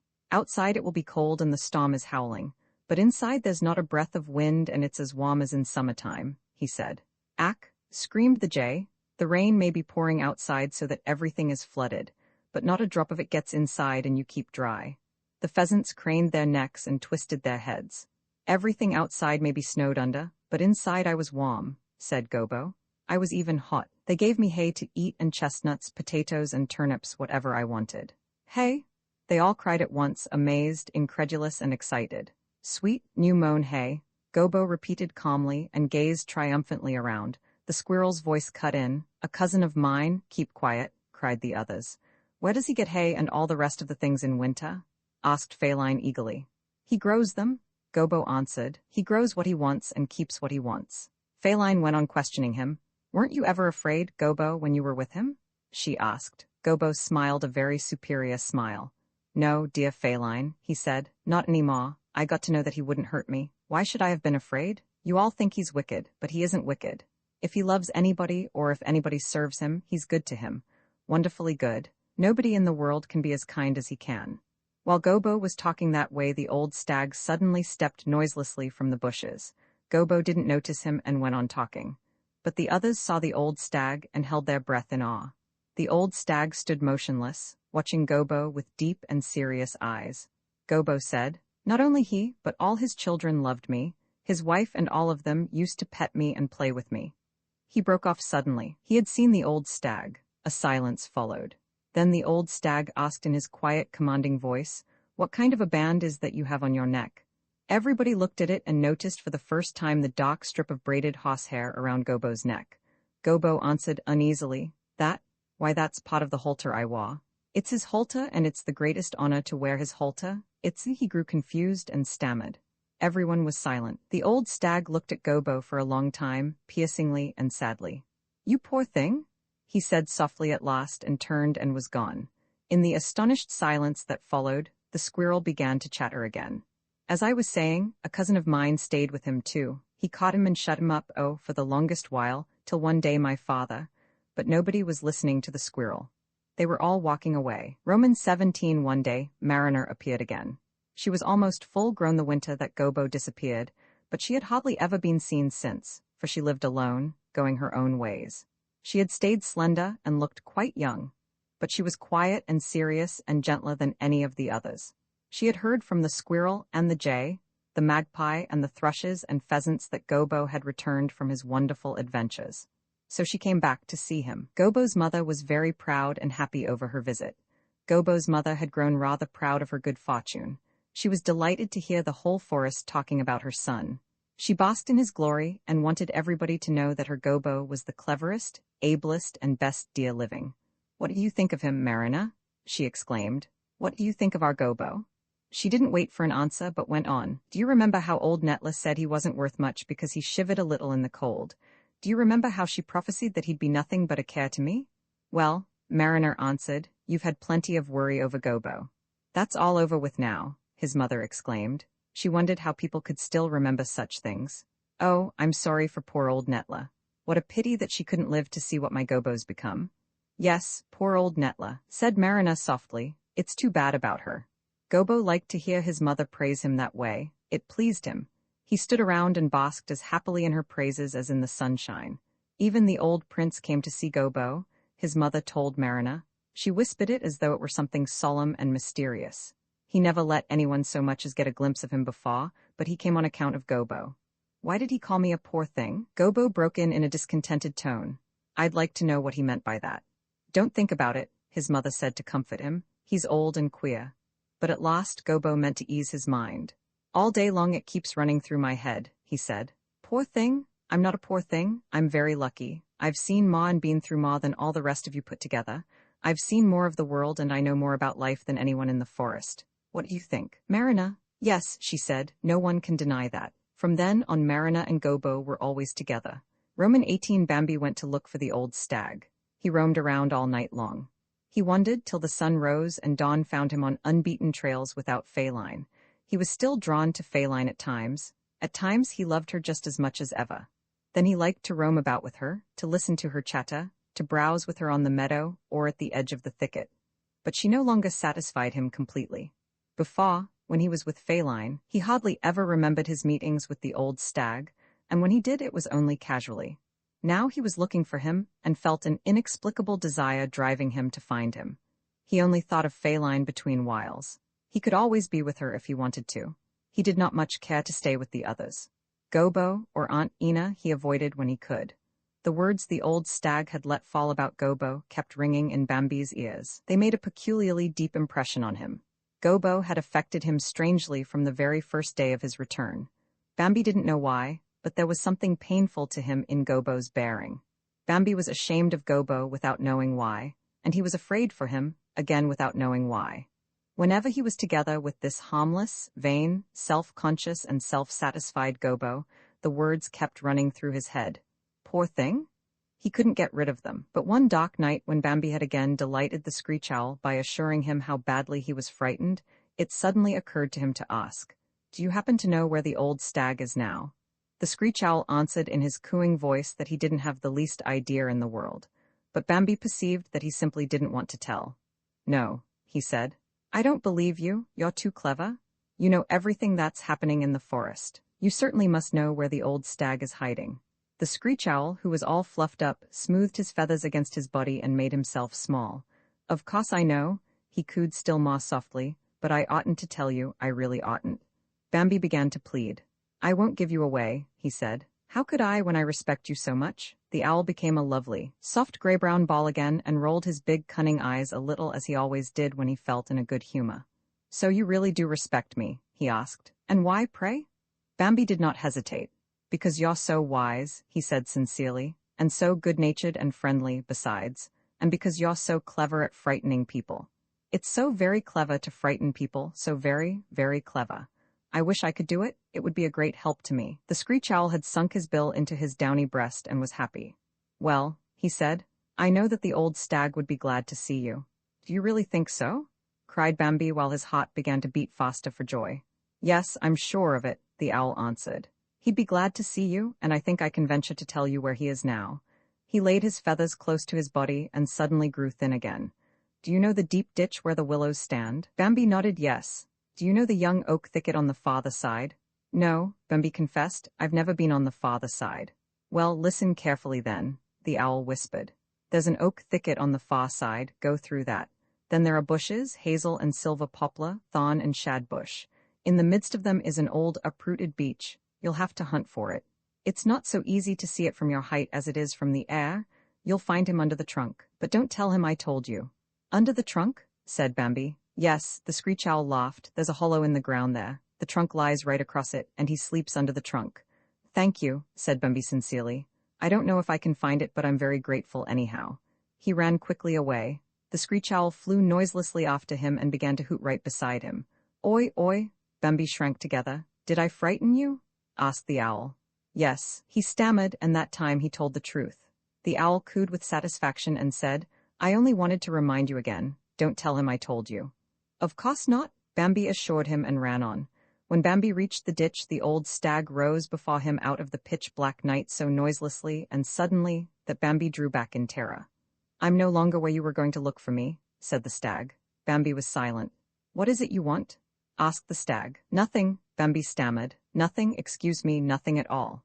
After a while the old stag spoke and his voice sounded gentle. This isn't the first time you've been looking for me, he said. He waited. Bambi did not answer. The old stag went on. Yesterday you passed close by me twice and again this morning, very close.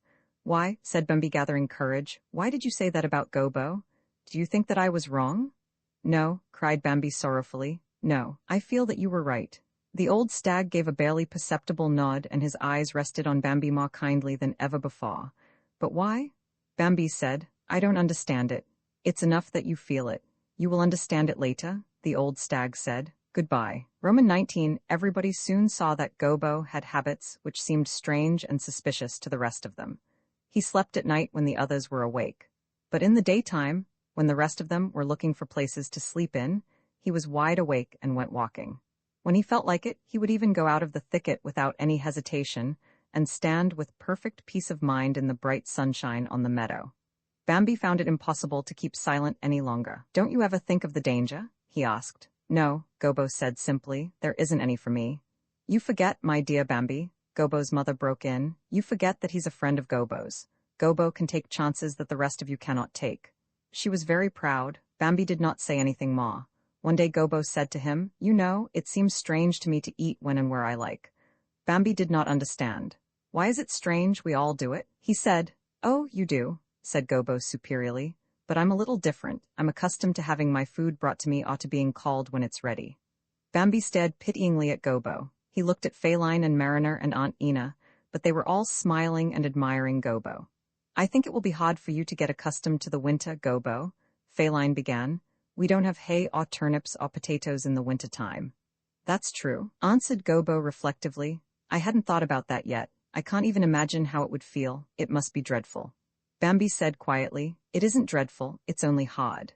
Well, Gobo declared grandly, if it gets too hard for me I'll simply go back to him. Why should I go hungry? There's no need for that. Bambi turned away without a word and walked off. When Gobo was alone again with Marina, he began to talk about Bambi. He doesn't understand me, he said. Poor old Bambi thinks I'm still the silly little gobo that I once was. He can never get used to the fact that I've become something unusual. Danger? What does he mean by danger? He means well enough by me, but danger is something for him and the likes of him, not for me. Mariner agreed with him. She loved him and Gobo loved her and they were both very happy. Well, he said to her, nobody understands me the way you do. But anyhow, I can't complain. I'm respected and honored by everybody. But you understand me best of all. When I tell the others how good he is, they listen and they don't think I'm lying, but they stick to their opinion that he's dreadful. I've always believed in him, said Marina dreamily. Really? Gobo replied airily. Do you remember the day when they left you lying in the snow? Marina went on. I said that day that sometime he'd come to the forest to play with us. No, Gobo replied yawning. I don't remember that. A few weeks passed, and one morning Bambi and Feline, Gobo and Marina were standing together again in the old familiar hazel thicket. Bambi and Feline were just returning from their wanderings, intending to look for their hiding place when they met Gobo and Marina. Gobo was about to go out on the meadow. Stay with us instead, said Bambi. The sun will soon be rising and then nobody will go out in the open. Nonsense, said Gobo, scornfully. If nobody else will go, I will. He went on, Marina following him. Bambi and Feline had stopped. Come along, said Bambi angrily to Feline. Come along. Let him do what he pleases. They were going on, but suddenly the jay screamed loudly from the far side of the meadow. With a bound, Bambi had turned and was running off to Gobo. Right by the oak, he caught up with him and Marina. Did you hear that? He cried to him. What? Asked Gobo, puzzled.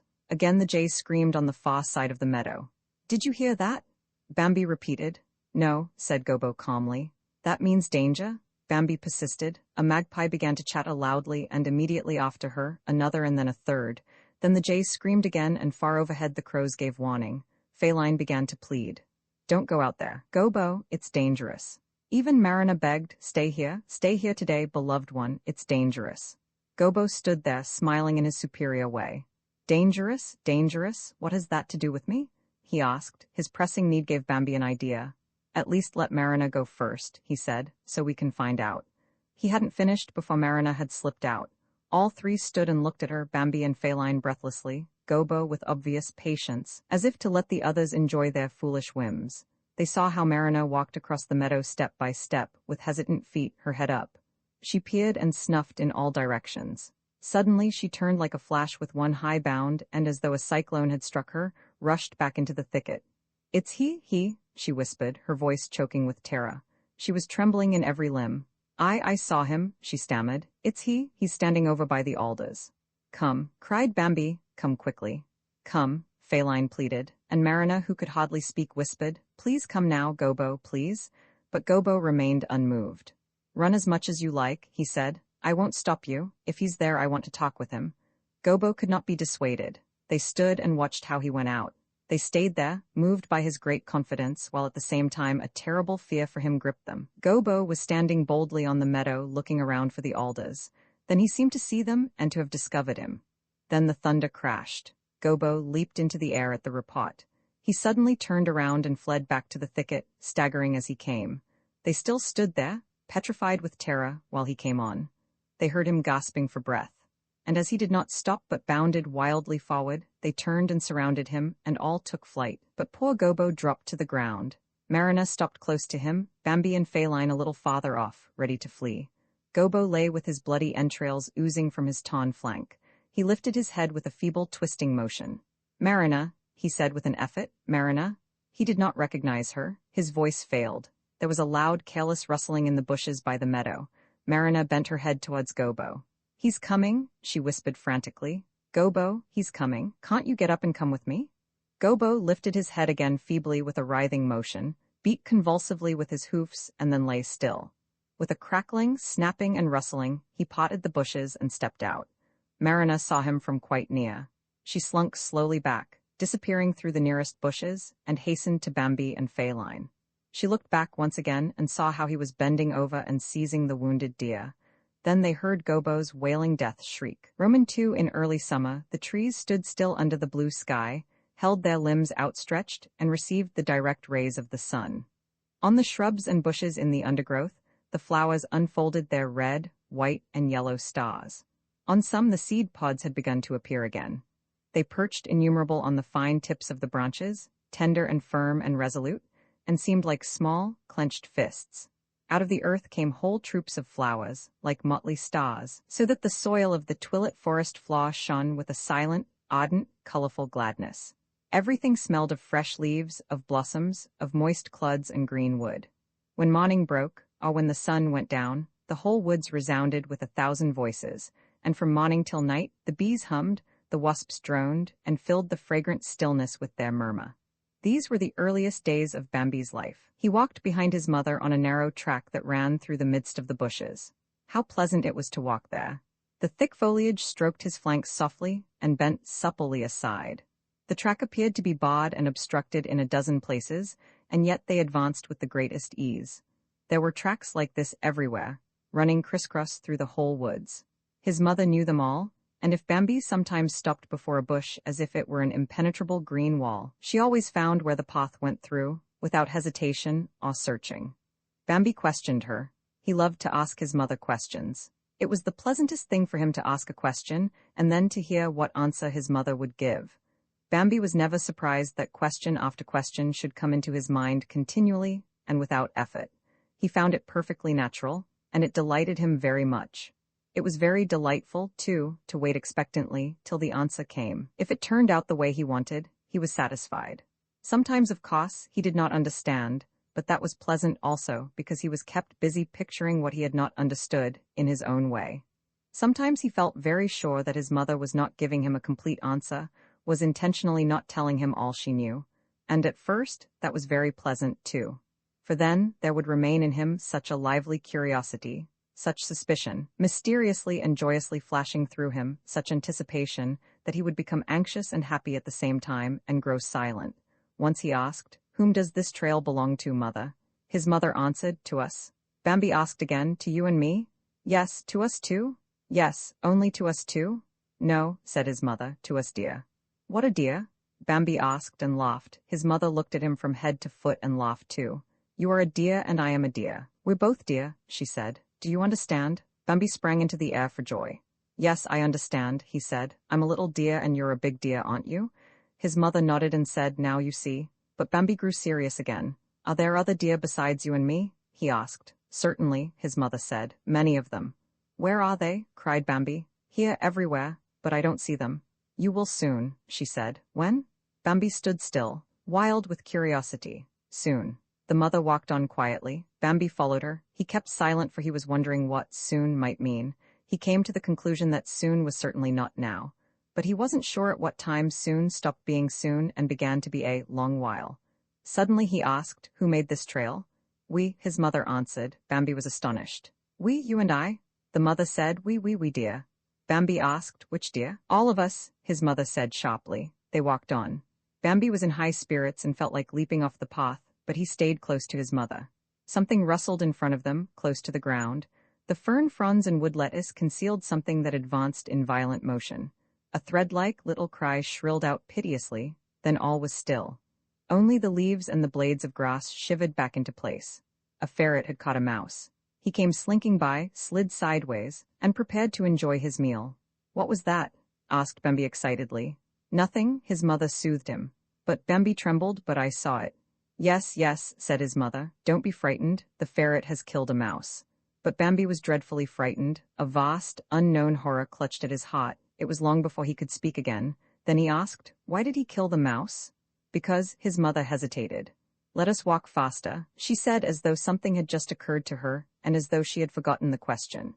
She began to hurry. Bambi sprang after her. A long pause ensued. They walked on quietly again. Finally, Bambi asked anxiously, "Shall we kill a mouse too sometime?" "No," replied his mother. "Never?" asked Bambi. "Never," came the answer. "Why not?" asked Bambi, relieved. "Because we never kill anything," said his mother simply. Bambi grew happy again. Loud cries were coming from a young ash tree which stood near their path. The mother went along without noticing them, but Bambi stopped inquisitively. Overhead 2 jays were quarreling about a nest they had plundered. "Get away, you murderer!" cried one. "Keep cool, you fool," the other answered. "I'm not afraid of you." "Look for your own nests," the first one shouted, "or I'll break your head for you." He was beside himself with rage. "What vulgarity?" he chatted. What vulgarity. The other jay had spied Bambi and fluttered down a few branches to shout at him. What are you gawking at, you freak? He screamed. Bambi sprang away terrified. He reached his mother and walked behind her again, frightened and obedient, thinking she had not noticed his absence. After a pause he asked, Mother, what is vulgarity? I don't know, said his mother. Bambi thought a while, then he began again. Why were they both so angry with each other, Mother? He asked. They were fighting over food, his mother answered. Will we fight over food too sometime? Bambi asked. No, said his mother. Bambi asked, why not?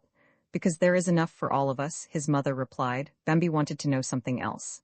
Mother, he began. What is it? Will we be angry with each other sometime? He asked. No, child, said his mother. We don't do such things. They walked along again.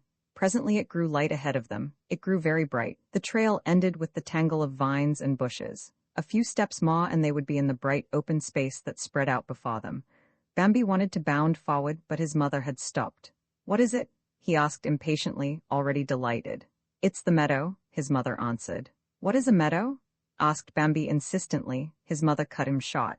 You'll soon find out for yourself, she said. She had become very serious and watchful. She stood motionless, holding her head high and listening intently. She sucked in deep breathfuls of air and looked very severe. It's all right, she said at last. We can go out. Bambi leaped forward, but his mother barred the way. Wait till I call you, she said. Bambi obeyed at once and stood still. That's right, said his mother to encourage him, and now listen to what I am saying to you. Bambi heard how seriously his mother spoke and felt terribly excited. Walking on the meadow is not so simple, his mother went on. It's a difficult and dangerous business. Don't ask me why. You'll find that out later on. Now do exactly as I tell you to, will you? Yes, Bambi promised. Good, said his mother. I'm going out alone first. Stay here and wait, and don't take your eyes off me for a minute. If you see me run back here, then turn round and run as fast as you can. I'll catch up with you soon. She grew silent and seemed to be thinking. Then she went on earnestly. Run anyway as fast as your legs will carry you. Run even if something should happen, even if you should see me fall to the ground.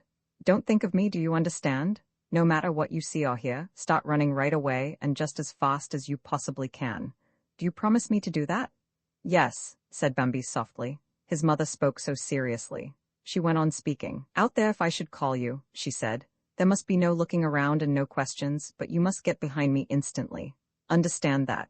Run without pausing or stopping to think. If I begin to run, that means for you to run too and no stopping until we are back here again. You won't forget, will you? No, said Bambi in a troubled voice. Now I'm going ahead, said his mother, and seemed to become calmer. She walked out. Bambi, who never took his eyes off her, saw how she moved forward with slow, cautious steps. He stood there full of expectancy, full of fear and curiosity. He saw how his mother listened in all directions, saw her shrink together, and shrank together himself, ready to leap back into the thickets. Then his mother grew calm again. She stretched herself. Then she looked around satisfied and called, Come? Bambi bounded out. Joy seized him with such tremendous force that he forgot his worries in a flash. Through the thicket he could see only the green treetops overhead. Once in a while he caught a glimpse of the blue sky. Now he saw the whole heaven stretching far and wide, and he rejoiced without knowing why. In the forest he had seen only a stray sunbeam now and then, or the tender, dappled light that played through the branches. Suddenly he was standing in the blinding hot sunlight, whose boundless power was beaming upon him. He stood in the splendid warmth that made him shut his eyes, but which opened his heart. Bambi was as though bewitched. He was completely beside himself with pleasure. He was simply wild. He leaped into the air 3, 4, 5 times. He had to do it. He felt a terrible desire to leap and jump. He stretched his young limbs joyfully. His breath came deeply and easily. He drank in the air. The sweet smell of the meadow made him so wildly happy that he had to leap into the air. Bambi was a child. If he had been a human child, he would have shouted. But he was a young deer, and deer cannot shout, at least not the way human children do. So he rejoiced with his legs and with his whole body as he flung himself into the air. His mother stood by and was glad. She saw that Bambi was wild. She watched how he bounded into the air and fell again awkwardly in one spot. She saw how he stared around him, dazed and bewildered, only to leap up over and over again. She understood that Bambi knew only the narrow deer tracks in the forest, and how his brief life was used to the limits of the thicket. He did not move from one place because he did not understand how to run freely around the open meadow. So she stretched out her forefeet and bent laughingly towards Bambi for a moment. Then she was off with one bound, racing around in a circle so that the tall grass stems swished. Bambi was frightened and stood motionless. Was that a sign for him to run back to the thicket? His mother had said to him, "Don't worry about me no matter what you see or hear. Just run as fast as you can." He was going to turn around and run as she had commanded him to, but his mother came galloping up suddenly. She came up with a wonderful swishing sound and stopped 2 steps from him. She bent towards him, laughing as she had at first, and cried, "Catch me," and in a flash she was gone. Bambi was puzzled. What did she mean? Then she came back again, running so fast that it made him giddy. She pushed his flank with her nose and said quickly, "Try to catch me," and fled away. Bambi started after her. He took a few steps. Then his steps became short bounds. He felt as if he were flying without any effort on his part. There was a space under his hoofs, space under his bounding feet, space and still more space. Bambi was beside himself with joy. The swishing grass sounded wonderful to his ears. It was marvelously soft and as fine as silk where it brushed against him. He ran round in a circle. He turned and flew off in a new circle, turned around again and kept running. His mother was standing still, getting her breath again. She kept following Bambi with her eyes. He was wild. Suddenly the race was over. He stopped and came up to his mother, lifting his hoofs elegantly. He looked joyfully at her. Then they strolled contentedly side by side. Since he had been in the open, Bambi had felt the sky and the sun and the green meadow with his whole body. He took one blinding, giddy glance at the sun, and he felt its rays as they lay warmly on his back. Presently he began to enjoy the meadow with his eyes also. Its wonders amazed him at every step he took. You could not see the tiniest speck of earth the way you could in the forest. Blade after blade of grass covered every inch of the ground. It tossed and waved luxuriantly. It bent softly aside under every footstep, only to rise up unharmed again. The broad green meadow was starred with white daisies, with the thick, round red and purple clover blossoms and bright, golden dandelion heads. "Look, look, mother!" Bambi exclaimed. "There's a flower flying." "That's not a flower," said his mother. "That's a butterfly." Bambi stared at the butterfly, entranced. It had darted lightly from a blade of grass, and was fluttering about in its giddy way. Then Bambi saw that there were many butterflies flying in the air above the meadow. They seemed to be in a hurry, and yet moved slowly, fluttering up and down in a sort of game that delighted him. They really did look like gay flying flowers that would not stay on their stems, but had unfastened themselves in order to dance a little. They looked, too, like flowers that come to rest at sundown, but have no fixed places and have to hunt for them, dropping down and vanishing as if they really had settled somewhere, yet always flying up again, a little way at first, then higher and higher, and always searching farther and farther, because all the good places have already been taken. Bambi gazed at them all. He would have loved to see one close by. He wanted to see one face to face, but he was not able to. They sailed in and out continually. The air was aflutter with them. When he looked down at the ground again, he was delighted with the thousands of living things he saw stirring under his hoofs. They ran and jumped in all directions. He would see a wild swarm of them, and the next moment they had disappeared in the grass again. "Who are they, mother?" he asked. "Those are ants," his mother answered. "Look," cried Bambi. "See that piece of grass jumping. Look how high it can jump." "That's not grass," his mother explained. "That's a nice grasshopper." "Why does he jump that way?" asked Bambi.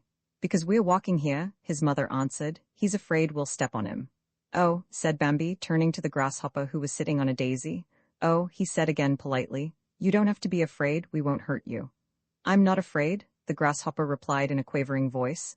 "I was only frightened for a moment when I was talking to my wife." "Excuse us for disturbing you," said Bambi shyly. "Not at all," the grasshopper quavered. "Since it's you, it's perfectly all right, but you never know who's coming and you have to be careful." "This is the first time in my life that I've ever been on the meadow," Bambi explained. "My mother brought me." The grasshopper was sitting with his head lowered as though he were going to butt. He put on a serious face and murmured, "That doesn't interest me at all. I haven't time to stand here gossiping with you. I have to be looking for my wife." "Hop!" And he gave a jump. "Hop!" said Bambi in surprise at the high jump with which the grasshopper vanished. Bambi ran to his mother.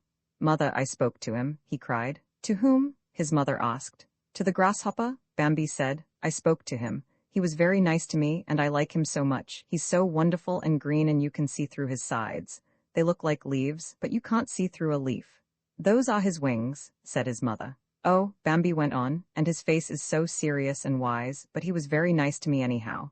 And how he can jump?" "Hop," he said, and he jumped so high I couldn't see him any more. They walked on.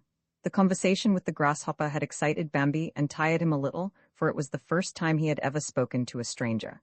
He felt hungry and pressed close to his mother to be nursed. Then he stood quietly and gazed dreamily into space for a little while, with a sort of joyous ecstasy that came over him every time he was nursed by his mother. He noticed a bright flower moving in the tangled grasses. Bambi looked more closely at it. No, it wasn't a flower, but a butterfly. Bambi crept closer. The butterfly hung heavily to a grass stem and fanned its wings slowly. "Please sit still," Bambi said. "Why should I sit still? I'm a butterfly," the insect answered in astonishment. "Oh, please sit still, just for a minute," Bambi pleaded. "I've wanted so much to see you close to, please." "Well," said the butterfly, "for your sake I will, but not for long." Bambi stood in front of him. "How beautiful you are," he cried, fascinated. "How wonderfully beautiful, like a flower." "What?" cried the butterfly, fanning his wings. "Did you say like a flower? In my circle it's generally supposed that we are handsomer than flowers." Bambi was embarrassed. "Oh yes," he stammered, "much handsomer. Excuse me, I only meant—" "Whatever you meant is all one to me," the butterfly replied. He arched his thin body affectedly and played with his delicate feelers. Bambi looked at him enchanted. "How elegant you are," he said. "How elegant and fine, and how splendid and white your wings are." The butterfly spread his wings wide apart, then raised them till they folded together like an upright sail. "Oh," cried Bambi, "I know that you are handsomer than the flowers. Besides, you can fly and the flowers can't because they grow on stems, that's why." The butterfly spread his wings. "It's enough," he said, "that I can fly." He soared so lightly that Bambi could hardly see him or follow his flight. His wings moved gently and gracefully. Then he fluttered into the sunny air. "I only sat still that long on your account," he said, balancing in the air in front of Bambi. "Now I'm going." That was how Bambi found the meadow. Roman 20 Bambi was alone. He walked beside the water that ran swiftly among the reeds and swamp willows. He went there more and more often now that he was staying by himself. There were few trails there, and he hardly ever met any of his friends. That was just what he wanted. For his thoughts had grown serious and his heart heavy. He did not know what was happening within him. He did not even think about it. He merely recalled things aimlessly, and his whole life seemed to have become darker. He used to stand for hours on the bank. The current that flowed round a gentle bend there occupied his entire thought. The cool air from the ripples brought him strange, refreshing, acrid smells that aroused forgetfulness and a sense of trust in him. Bambi would stand and watch the ducks paddling companionably together. They talked endlessly to one another in a friendly, serious, capable way. There were a couple of mother ducks, each with a flock of young ones around her. They were constantly teaching their young ones things, and the little ones were always learning them. Sometimes one or the other of the mothers would give a warning. Then the young ducks would dash off in all directions. They would scatter and glide away perfectly noiselessly. Bambi saw how the smallest ones, who could not fly yet, would paddle among the thick rushes without moving a stem that might betray them by swaying. He would see the small dark bodies creep here and there among the reeds. Then he could see nothing more. Later one of the mothers would give a short call, and in a flash they would all flock around her again. In an instant, they would reassemble their flotilla and go on cruising quietly about as before. Bambi marveled anew at it each time. It was a constant source of wonder to him. After one such alarm, Bambi asked one of the mothers, "What was it?" "I was looking closely and I didn't see anything." "It was nothing at all," answered the duck. Another time one of the children gave the signal, turning like a flash and staring through the reeds. Presently he came out on the bank where Bambi was standing. "There wasn't anything," the young one replied, shaking its tail feathers in a grown-up way and carefully putting the tips of its wings in place. Then it paddled through the water again. Nevertheless, Bambi had faith in the ducks. He came to the conclusion that they were more watchful than he, that they heard and saw things more quickly. When he stood watching them, that ceaseless tension that he felt within himself at other times relaxed a little. He liked to talk with the ducks, too. They didn't talk the nonsense that he so often heard from the others. They talked about the broad skies and the wind, and about distant fields where they feasted on choice tidbits. From time to time, Bambi saw something that looked like a fiery streak in the air beside the brook. Srrrri. The hummingbird would cry softly, dotting past like a tiny whirring speck. There was a gleam of green, a glow of red, as he flashed by and was gone. Bambi was thrilled and wanted to see the bright stranger near too. He called to him. "Don't bother calling him," the sedge hen said to Bambi from among the reed clumps. "Don't bother calling. He'll never answer you." "Where are you?" asked Bambi, peering among the reeds. but the sedge hen only laughed loudly from an entirely different place. "Here I am. That cranky creature you just called to won't talk to anyone. It's useless to call him." "He's so handsome," said Bambi. "But bad?" The sedge hen retorted from still another place. "What makes you think him bad?" Bambi inquired. The sedge hen answered from an altogether different place. "He doesn't care for anything or anybody. Let anything happen that wants to. He won't speak to anybody and never thanked anybody for speaking to him. He never gives anybody warning when there's danger. He's never said a word to a living soul." "The poor," said Bambi. The sedge hen went on talking, and her cheery, piping voice sounded from the far side again. "He probably thinks that people are jealous of his silly mockings and doesn't want them to get too good a look at him. Certain other people don't let you get a good look at them either," said Bambi. In a twinkling, the sedge hen was standing in front of him. "There's nothing to look at in my case," she said simply. Small and gleaming with water, she stood there in her sleek feathers, her trim figure restless, animated and satisfied. In a flash she was gone again. "I don't understand how people can stand so long in one spot," she called from the water, and added from the far side, "It's tiresome and dangerous to stay so long in one spot." Then from the other side she cried gaily once or twice. "You have to keep moving," she cried happily. "You've got to keep moving if you want to keep whole and hearty." A soft rustling in the grass startled Bambi. He looked around. There was a reddish flash among the bushes. It disappeared in the reeds. At the same time, a sharp, warm smell reached his nostrils. The fox had slunk by. Bambi wanted to cry out and stamp on the ground as a warning, but the sedges rustled as the fox parted them in quick leaps. The water splashed and a duck screamed desperately. Bambi heard her wings flapping and saw her white body flash through the leaves. He saw how her wings beat the fox's face with sharp blows. Then it grew still. At the same moment, the fox came out of the bushes holding the duck in his jaws. Her neck hung down limply. Her wings were still moving, but the fox paid no attention to that. He looked sidewise at Bambi with sneering eyes and crept slowly into the thicket. Bambi stood motionless. A few of the old ducks had flown up with a rush of wings and were flying around in helpless fright. The sedge hen was crying warnings from all directions. The titmouse chirped excitedly in the bushes, and the young, often ducks splashed about the sedge, crying with soft voices. The hummingbird flew along the bank. "Please tell us," the young ducks cried, "please tell us, have you seen our mother?" "SRRRI," cried the hummingbird shrilly, and flew past sparkling. "What has she got to do with me?" Bambi turned and went away. He wandered through a whole sea of goldenrod, passed through a grove of young beeches, crossed through old hazel thickets until he reached the edge of the deep ditch. He roamed around it, hoping to meet the old stag. He had not seen him for a long while, not since Gobo's death. Then he caught a glimpse of him from afar and ran to meet him. For a while they walked together in silence, then the old stag asked, "Well, do they still talk about him the way they used to?" Bambi understood that he referred to Gobo and replied, "I don't know. I'm nearly alone now." He hesitated, "But I think of him very often." "Really?" said the old stag. "Are you alone now?" "Yes," said Bambi expectantly, but the old stag remained silent. They went on. Suddenly the old stag stopped. "Don't you hear anything?" he asked. Bambi listened. He didn't hear anything. "Come," cried the old stag and hurried forward. Bambi followed him. The stag stopped again. "Don't you hear anything yet?" he asked. Then Bambi heard a rustling that he did not understand. It sounded like branches being bent down and repeatedly springing up again. Something was beating the earth dully and irregularly. Bambi wanted to flee, but the old stag cried, "Come with me," and ran in the direction of the noise. Bambi at his side ventured to ask, "Isn't it dangerous?" "It's terribly dangerous," the old stag answered mysteriously. Soon they saw branches being pulled and tugged at from below and shaken violently. They went nearer and saw that a little trail ran through the middle of the bushes. Friend Hare was lying on the ground. He flung himself from side to side and writhed. Then he lay still and writhed again. Each of his motions pulled at the branches over him. Bambi noticed a dark thread-like leash. It ran right from the branch to Friend Hare and was twisted around his neck. Friend Hare must have heard someone coming, for he flung himself wildly into the air and fell to the ground. He tried to escape and rolled, jerking and writhing in the grass. "Lie still," the old stag commanded.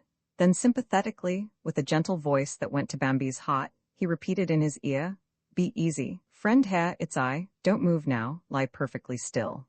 The hare lay motionless, flat on the ground. His throttled breath rattled softly in his throat. The old stag took the branch between his teeth and twisted it. He bent down, then he walked around putting his weight cunningly against it. He held it to the earth with his hoof and snapped it with a single blow of his antlers. Then he nodded encouragingly to the hare. "Lie still," he said, "even if I hurt you." Holding his head on one side, he laid one prong of his antlers close to the hare's neck and pressed into the fur behind his ear. He made an effort and nodded.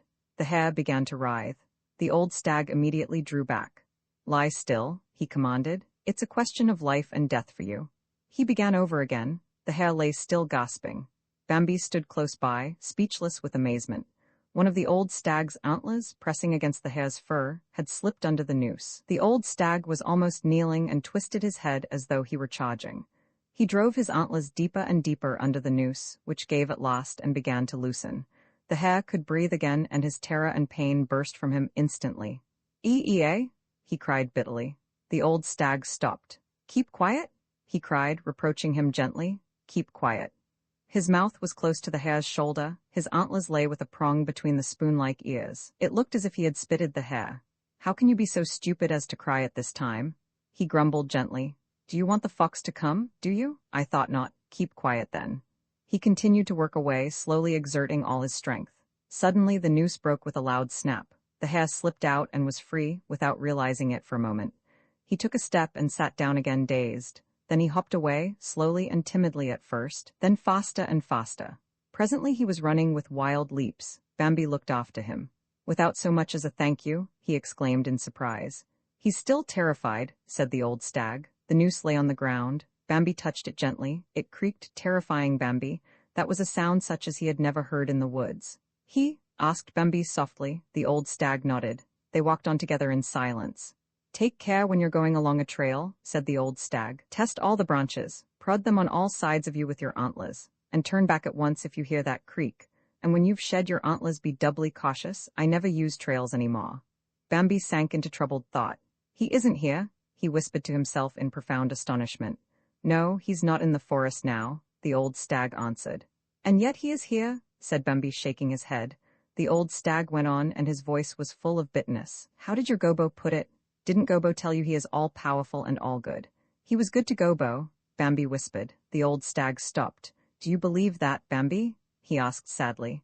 For the first time he had called Bambi by his name. "I don't know," cried Bambi, hurt. "I don't understand it." The old stag said slowly, "We must learn to live and be cautious." Roman 21. One morning, Bambi came to grief. The pale gray dawn was just creeping through the forest. A milky white mist was rising from the meadow, and the stillness that precedes the coming of light was everywhere. The crows were not awake yet, nor the magpies. The jays were asleep. Bambi had met Feline the night before. She looked sadly at him and was very shy. "I'm so much alone now," she said gently. "I'm alone too?" Bambi answered with some hesitation. "Why don't you stay with me any more?" Feline asked sorrowfully, and it hurt him to see the gay and lively Feline so serious and downcast. "I want to be alone," he replied. And gently as he tried to say it, it sounded hard. He felt it himself. Feline looked at him and asked softly, "Do you love me still?" "I don't know," Bambi answered in the same tone. She walked silently away from him, leaving him alone. He stood under the great oak at the meadow's edge and peered out cautiously, drinking in the pure and odorless morning air. It was moist and fresh from the earth, the dew, the grass, and the wet woods. Bambi breathed in great gulps of it. All at once his spirit felt freer than for a long time. He walked happily onto the mist-covered meadow. Then a sound like thunder crashed. Bambi felt a fearful blow that made him stagger. Mad with terror, he sprang back into the thicket and kept running. He did not understand what had happened. He could not grasp a single idea. He could only keep running on and on. Fear gripped his heart so that his breath failed as he rushed blindly on. Then a killing pain shot through him, so that he felt that he could not bear it. He felt something hot running over his left shoulder. It was like a thin, burning thread coming from where the pain shot through him. Bambi had to stop running. He was forced to walk slower. Then he saw that he was limping. He sank down. It was comfortable just to lie there and rest. "Up, Bambi, get up." The old stag was standing beside him and nudging his shoulder gently. Bambi wanted to answer, "I can't," but the old stag repeated, "Up, up," and there was such compulsion in his voice and such tenderness that Bambi kept silent. Even the pain that shot through him stopped for a minute. Then the old stag said hurriedly and anxiously, "Get up, you must get away, my son." "My son." The words seemed to have escaped him. In a flash Bambi was on his feet. "Good," said the old stag, breathing deeply and speaking emphatically. "Come with me now and keep close beside me." He walked swiftly ahead. Bambi followed him, but he felt a burning desire to let himself drop to the ground, to lie still and rest. The old stag seemed to guess it and talked to him without stopping. Now you'll have to bear every pain. You can't think of lying down now. You mustn't think of it even for a moment. That's enough to tire you in itself. You must save yourself. Do you understand me, Bambi? Save yourself, or else you are lost. Just remember that he is behind you. Do you understand, Bambi? And he will kill you without mercy. Come on, keep close to me. You'll soon be all right. You must be all right. Bambi had no strength left to think with. The pain shot through him at every step he took. It took away his breath and his consciousness. The hot trickle, burning his shoulder, seared him like some deep, heartfelt trouble. The old stag made a wide circle. It took a long time. Through his veil of pain and weakness, Bambi was amazed to see that they were passing the great oak again. The old stag stopped and snuffed the ground. He's still here, he whispered. It's he, and that's his dog. Come along. Faster. They ran. Suddenly the old stag stopped again. Look, he said, that's where you lay on the ground. Bambi saw the crushed grasses where a wide pool of his own blood was soaking into the earth. The old stag snuffed warily around the spot. They were here, he and his dog, he said. Come along. He went ahead slowly, snuffing again and again. Bambi saw the red drops gleaming on the leaves of the bushes and the grass stems. We passed here before, he thought, but he couldn't speak. Aha, said the old stag and seemed almost joyful. We're behind them now. He continued for a while on the same path. Then he doubled unexpectedly and began a new circle. Bambi staggered after him. They came to the oak again, but on the opposite side. For the second time they passed the place where Bambi had fallen down. Then the old stag went in still another direction. Eat that, he commanded suddenly, stopping and pushing aside the grasses.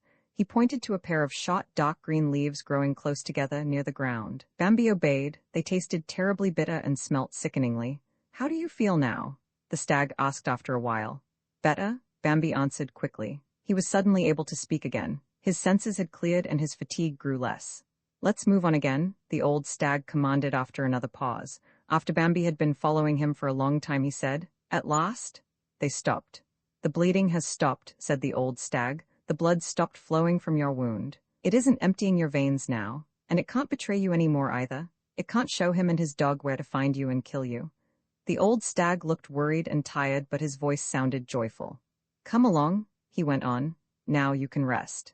They reached a wide ditch which Bambi had never crossed. The old stag climbed down and Bambi tried to follow him, but it cost him a great effort to climb the steep slope on the farther side. The pain began to shoot violently through him again. He stumbled, regained his feet, and stumbled again, breathing hard. I can't help you, said the old stag. You'll have to get up yourself. Bambi reached the top. He felt the hot trickle on his shoulder again. He felt his strength ebbing for the second time. You're bleeding again, said the old stag. I thought you would, but it's only a little, he added in a whisper, and it doesn't make any difference now. They walked very slowly through a grove of lofty beeches. The ground was soft and level.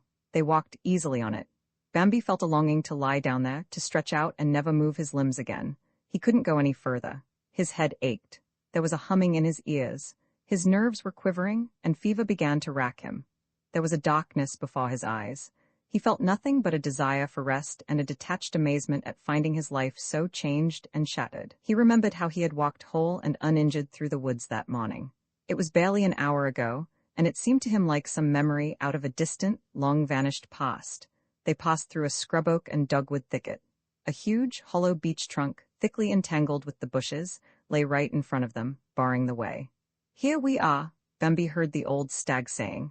He walked along the beech trunk and Bambi walked beside him. He nearly fell into a hollow that lay in front of him. Here it is, said the old stag at the moment. You can lie down here. Bambi sank down and did not move again. The hollow was still deeper under the beech trunk and formed a little chamber.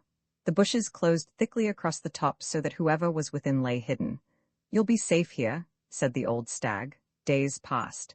Bambi lay on the warm earth with the moldering bark of the fallen tree above him. He felt his pain intensify, and then grow less and less until it died away more and more gently. Sometimes he would creep out and stand swaying weakly on his unsteady legs. He would take a few steps to look for food. He ate plants now that he had never noticed before. Now they appealed to his taste and attracted him by their strange, enticing, acrid smell. Everything that he had disdained before, and would spit out if it got accidentally into his mouth, seemed appetizing to him. He still disliked many of the little leaves and coarse shoots, but he ate them anyway, as though he were compelled to, and his wound healed faster. He felt his strength returning. He was cured, but he didn't leave the hollow yet. He walked around a little at night, but lay quietly on his bed by day. Not until the fever had entirely left his body did Bambi begin to think over all that had happened to him. Then a great terror awoke in him, and a profound tremor passed through his heart. He could not shake himself free of it. He could not get up and run about as before. He lay still and troubled. He felt terrified, ashamed, amazed, and troubled by turns. Sometimes he was full of despair, at others of joy. The old stag was always with him. At first he stayed day and night at Bambi's side, then he left him alone at times, especially when he saw Bambi deep in thought. But he always kept close at hand. One night there was thunder and lightning and a downpour of rain, although the sky was clear and the setting sun was streaming down. The blackbirds sang loudly in all the neighboring treetops, the finches wobbled, the titmice chirped in the bushes. Among the grasses, or from under the bushes, the metallic, throaty cackling of the pheasants sounded at intervals. The woodpecker laughed exultantly, and the doves cooed their fervid love. Bambi crept out of the hollow. Life was beautiful. The old stag was standing there as though he expected Bambi. They sauntered on together. But Bambi did not return to the hollow, or the old stag again. Roman 22 One night when the air was whispering with the autumnal fall of leaves, the screech owl shrieked piercingly among the branches.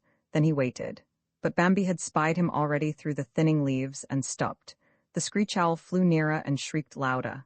Then he waited again, but Bambi did not say anything. Then the owl could restrain himself no longer. "Aren't you frightened?" he asked, displeased.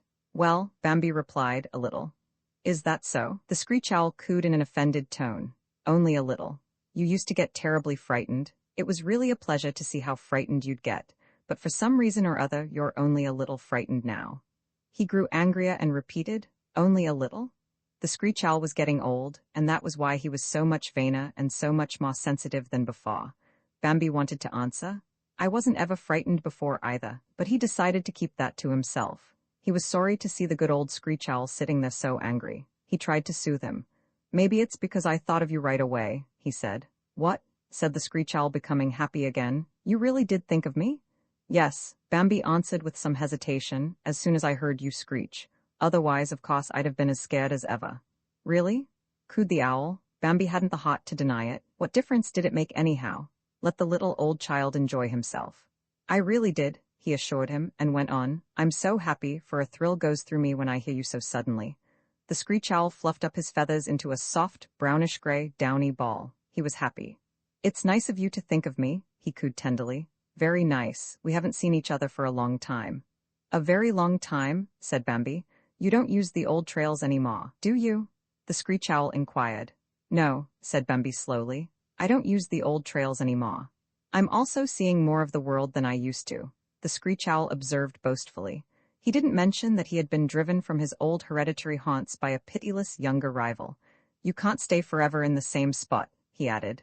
Then he waited for an answer, but Bambi had gone away. By now, he understood almost as well as the old stag how to disappear suddenly and noiselessly. The screech owl was provoked. "It's a shame," he cooed to himself. He shook his feathers, sank his bill deep into his breast, and silently philosophized. "You should never imagine you can be friends with great folks. They can be as nice as pie, but when the time comes they haven't a thought for you, and you're left sitting stupidly by yourself, as I'm sitting here now." Suddenly he dropped to the earth like a stone. He had spied a mouse. It squeaked once in his talons. He tore it to pieces, for he was furious. He crammed the little morsel faster than usual. Then he flew off. "What do all your great folks mean to me?" he asked. "Not a thing." He began to screech so piercingly and ceaselessly that a pair of wood doves whom he passed awoke and fled from their roost with loud wing-beats. The storm swept the woods for several days and tore the last leaves from the branches. Then the trees stood stripped. Bambi was wandering homewards in the gray dawn in order to sleep in the hollow with the old stag. A shrill voice called him once or twice in quick succession. He stopped. Then the squirrel scampered down from the branches in a twinkling and sat on the ground in front of him. "Is it really you?" he shrilled, surprised and delighted. "I recognized you the minute you passed me, but I couldn't believe." "Where did you come from?" asked Bambi. The merry little face in front of him grew quite troubled. "The oak is gone," he began plaintively. "My beautiful old oak, do you remember it? It was awful. He chopped it down." Bambi hung his head sadly. His very soul felt sorry for the wonderful old tree. As soon as it happened, the the squirrel related. Everybody who lived in the tree fled and watched how he bit through the trunk with a gigantic flashing tooth. The tree groaned aloud when it was wounded. It kept on groaning, and the tooth kept gnawing. It was dreadful to hear it. Then the poor beautiful tree fell out on the meadow. Everybody cried. Bambi was silent. Yes, sighed the squirrel, he can do anything, he's all-powerful. He gazed at Bambi out of his big eyes and pointed his ears, but Bambi kept silent. Then we were all homeless, the squirrel went on. I don't even know where the others scattered to. I came here, but I won't find another tree like that in a hurry. The old oak, said Bambi to himself. I knew it from the time I was a child. Oh well, said the squirrel. But to think it's really you, he went on delightedly. Everybody said you must be dead long ago. Of course there were some people now and then who said you were still alive. Once in a while someone said he had seen you, but nobody could find out anything definite. And so I thought it was only gossip. The squirrel gazed at him inquisitively. Since you didn't come back any more. Bambi could see how curious he was, and how he was fishing for an answer. Bambi kept silent, but a gentle anxious curiosity was stirring in him too. He wanted to ask about Feline, about Aunt Ina, and Rono and Karis, about all his childhood companions, but he kept silent. The squirrel still sat in front of him, studying him. What antlers? He cried admiringly. What antlers? Nobody in the whole forest except the old prince has antlers like that. Once Bambi would have felt elated and flattered by such praise, but he only said, maybe. The squirrel nodded quickly with his head. Really, he said, surprised, you're beginning to get gray. Bambi wandered on. The squirrel perceived that the conversation was over and sprang through the bushes. Good day, he shouted down.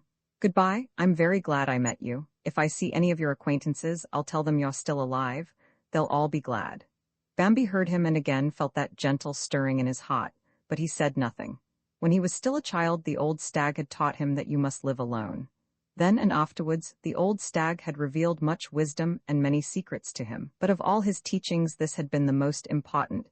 You must live alone if you wanted to preserve yourself, if you understood existence, if you wanted to attain wisdom, you had to live alone. But, Bambi had once objected, we two are always together now. Not for very much longer, the old stag had answered quickly. That was a few weeks ago.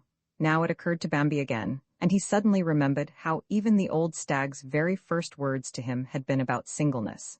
That day when Bambi was still a child calling for his mother, the old stag had come to him and asked him, "Can't you stay by yourself?" Bambi wandered on. Roman 23, the forest was again under snow, lying silent beneath its deep white mantle. Only the crow's calls could be heard. Now and then came a magpie's noisy chattering. The soft twittering of the titmouse sounded timidly. Then the frost hardened and everything grew still. The air began to hum with the cold. One morning, a dog's baying broke the silence. It was a continuous hurrying bay that pressed on quickly through the woods, eager and clear, and harrying with loud yelps. Bambi raised his head in the hollow under the fallen tree and looked at the old stag who was lying beside him. "That's nothing," said the old stag in answer to Bambi's glance. "Nothing that need bother us." Still they both listened. They lay in their hollow with the old beech trunk like a sheltering roof above them. The deep snow kept the icy draught from them, and the tangled bushes hid them from curious eyes. The baying grew nearer. It was angry and panting and relentless. It sounded like the bark of a small hound. It came constantly closer. Then they heard panting of another kind. They heard a low, labored snarling under the angry barking. Bambi grew uneasy, but the old stag quieted him again. "We don't need to worry about it," he said. They lay silent in their warm hollow and peered out. The footsteps drew nearer and nearer through the branches. The snow dropped from the shaken boughs and clouds of it rose from the earth. Through the snow and over the roots and branches, the fox came springing, crouching, and slinking. They were right. A little, short-legged hound was after him. One of the fox's forelegs was crushed and the fur torn around it. He held his shattered paw in front of him, and blood poured from his wound. He was gasping for breath. His eyes were staring with terror and exertion. He was beside himself with rage and fear.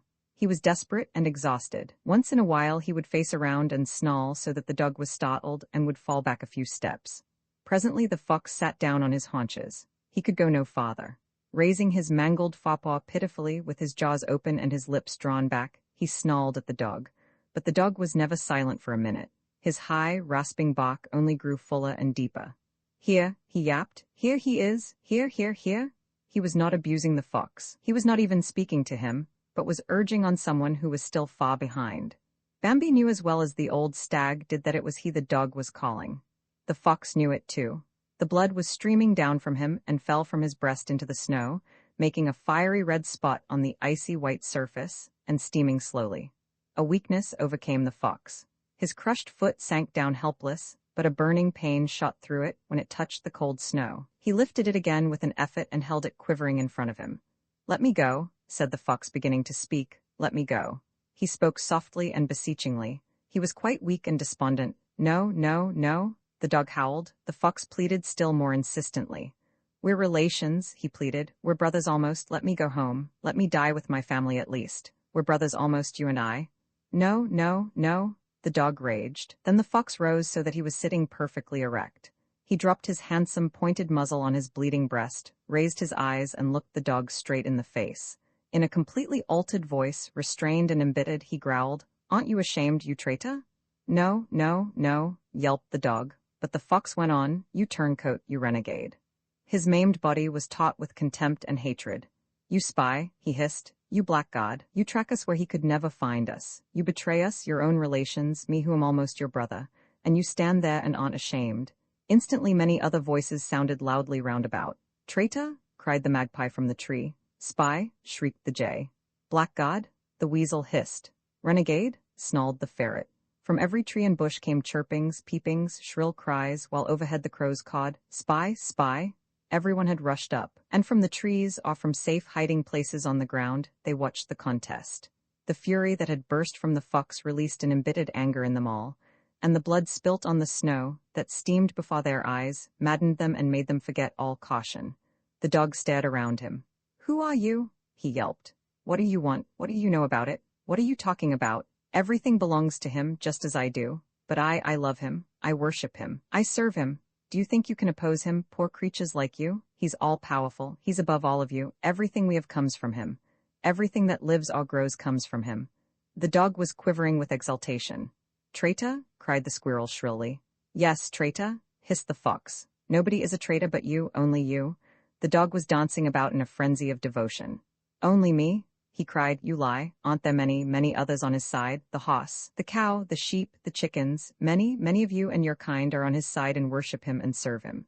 "They're rabble?" snarled the fox, full of a boundless contempt. Then the dog could contain himself no longer and sprang at the fox's throat. Growling, spitting, and yelping, they rolled in the snow, a writhing, savagely snapping mass from which fur flew. The snow rose in clouds and was spattered with fine drops of blood. At last, the fox could not fight any more. In a few seconds he was lying on his back, his white belly uppermost. He twitched and stiffened and died. The dog shook him a few times, then let him fall on the trampled snow. He stood beside him, his legs planted, calling in a deep, loud voice, "Here, here, he's here!" The others were horror-struck and fled in all directions. "Dreadful," said Bambi softly to the old stag in the hollow. "The most dreadful part of all," the old stag answered, "is that the dogs believe what the hound just said. They believe it, they pass their lives in fear, they hate him and themselves, and yet they'd die for his sake." Roman 24, the cold broke, and there was a warm spell in the middle of the winter. The earth drank great draughts of the melting snows so that wide stretches of soil were everywhere visible. The blackbirds were not singing yet, but when they flew from the ground where they were hunting worms, or when they fluttered from tree to tree, they uttered a long-drawn, joyous whistle that was almost a song. The woodpecker began to chatter now and then. Magpies and crows grew more talkative. The titmice chirped more cheerily. And the pheasants, swooping down from their roosts, would stand in one spot, preening their feathers and uttering their metallic throaty cacklings. One such morning, Bambi was roaming around as usual. In the gray dawn, he came to the edge of the hollow. On the farther side, where he had lived before, something was stirring. Bambi stayed hidden in the thicket and peered across. A deer was wandering slowly to and fro, looking for places where the snow had melted, and cropping whatever grasses had sprung up so early. Bambi wanted to turn at once and go away, for he recognized Feline. His first impulse was to spring forward and call her, but he stood as though rooted to the spot. He had not seen Feline for a long time. His heart began to beat faster. Feline moved slowly as though she were tired and sad. She resembled her mother now. She looked as old as Aunt Ina, as Bambi noticed with a strangely pained surprise. Feline lifted her head and gazed across as though she sensed his presence. Again Bambi started forward, but he stopped again, hesitating and unable to stir. He saw that Feline had grown old and gray. Gay, pert little Feline, how lovely she used to be, he thought. And how lively? His whole youth suddenly flashed before his eyes. The meadow, the trails where he walked with his mother, the happy games with Gobo and Feline, the nice grasshoppers and butterflies, the fight with Chorus and Ronno when he had won Feline for his own. He felt happy again, and yet he trembled. Feline wandered on, her head drooped to the ground, walking slowly, sadly, and wearily away. At that moment, Bambi loved her with an overpowering, tender melancholy. He wanted to rush through the hollow that separated him from the others. He wanted to overtake her, to talk with her, to talk to her about their youth, and about everything that had happened. He gazed after her as she went off, passing under the bare branches till finally she was lost to sight. He stood there a long time staring after her. Then there was a crash like thunder. Bambi shrank together. It came from where he was standing, not even from a little way off but right beside him. Then there was a second thunderclap, and right after that another. Bambi leaped a little farther into the thicket, then stopped and listened. Everything was still. He glided stealthily homewards. The old stag was there before him. He had not lain down yet, but was standing beside the fallen beech trunk expectantly. "Where have you been so long?" he asked so seriously that Bambi grew silent. "Did you hear it?" the old stag went on after a pause. "Yes," Bambi answered. 3 times he must be in the woods. "Of course," the old stag nodded, and repeated with a peculiar intonation, "He is in the woods and we must go." "Where?" The word escaped Bambi. "Where he is now," said the old stag, and his voice was solemn. Bambi was terrified. "Don't be frightened," the old stag went on. "Come with me and don't be frightened. I'm glad that I can take you and show you the way." He hesitated and added softly, "Before I go." Bambi looked wonderingly at the old stag, and suddenly he noticed how aged he looked. His head was completely gray now. His face was perfectly gaunt. The deep light was extinguished in his eyes, and they had a feeble, greenish luster, and seemed to be blind. Bambi and the old stag had not gone far before they caught the first whiff of that acrid smell that sent such dread and terror to their hearts. Bambi stopped, but the old stag went on directly towards the scent. Bambi followed hesitantly. The terrifying scent grew stronger and stronger, but the old stag kept on without stopping. The idea of flight sprang up in Bambi's mind and tugged at his heart. It seethed through his mind and body and nearly swept him away. But he kept a firm grip on himself and stayed close behind the old stag. Then the horrible scent grew so strong that it drowned out everything else, and it was hardly possible to breathe. "Here he is," said the old stag, moving to one side. Through the bare branches, Bambi saw him lying on the trampled snow a few steps away. An irresistible burst of terror swept over Bambi, and with a sudden bound he started to give in to his impulse to flee. "Halt!" He heard the old stag calling. Bambi looked around and saw the stag standing calmly where he was lying on the ground. Bambi was amazed and moved by a sense of obedience, a boundless curiosity and quivering expectancy. He went closer. "Come near," said the old stag. "Don't be afraid." He was lying with his pale, naked face turned upwards, his hat a little to one side on the snow. Bambi, who did not know anything about hats, thought his horrible head was split in two. The poacher's shirt, open at the neck, was pierced where a wound gaped like a small red mouth. Blood was oozing out slowly. Blood was drying on his hair and around his nose. A big pool of it lay on the snow, which was melting from the warmth. "We can stand right beside him," the old stag began softly. "And it isn't dangerous." Bambi looked down at the prostrate form whose limbs and skin seemed so mysterious and terrible to him. He gazed at the dead eyes that stared up sightlessly at him. Bambi couldn't understand it all. "Bambi," the old stag went on, "do you remember what Gobo said and what the dog said, what they all think, do you remember?" Bambi could not answer. "Do you see, Bambi," the old stag went on, "do you see how he's lying there dead, like one of us? Listen, Bambi, he isn't all-powerful as they say. Everything that lives and grows doesn't come from him. He isn't above us. He's just the same as we are. He has the same fears, the same needs, and suffers in the same way. He can be killed like us, and then he lies helpless on the ground like all the rest of us, as you see him now." There was a silence. "Do you understand me, Bambi?" asked the old stag. "I think so," Bambi said in a whisper.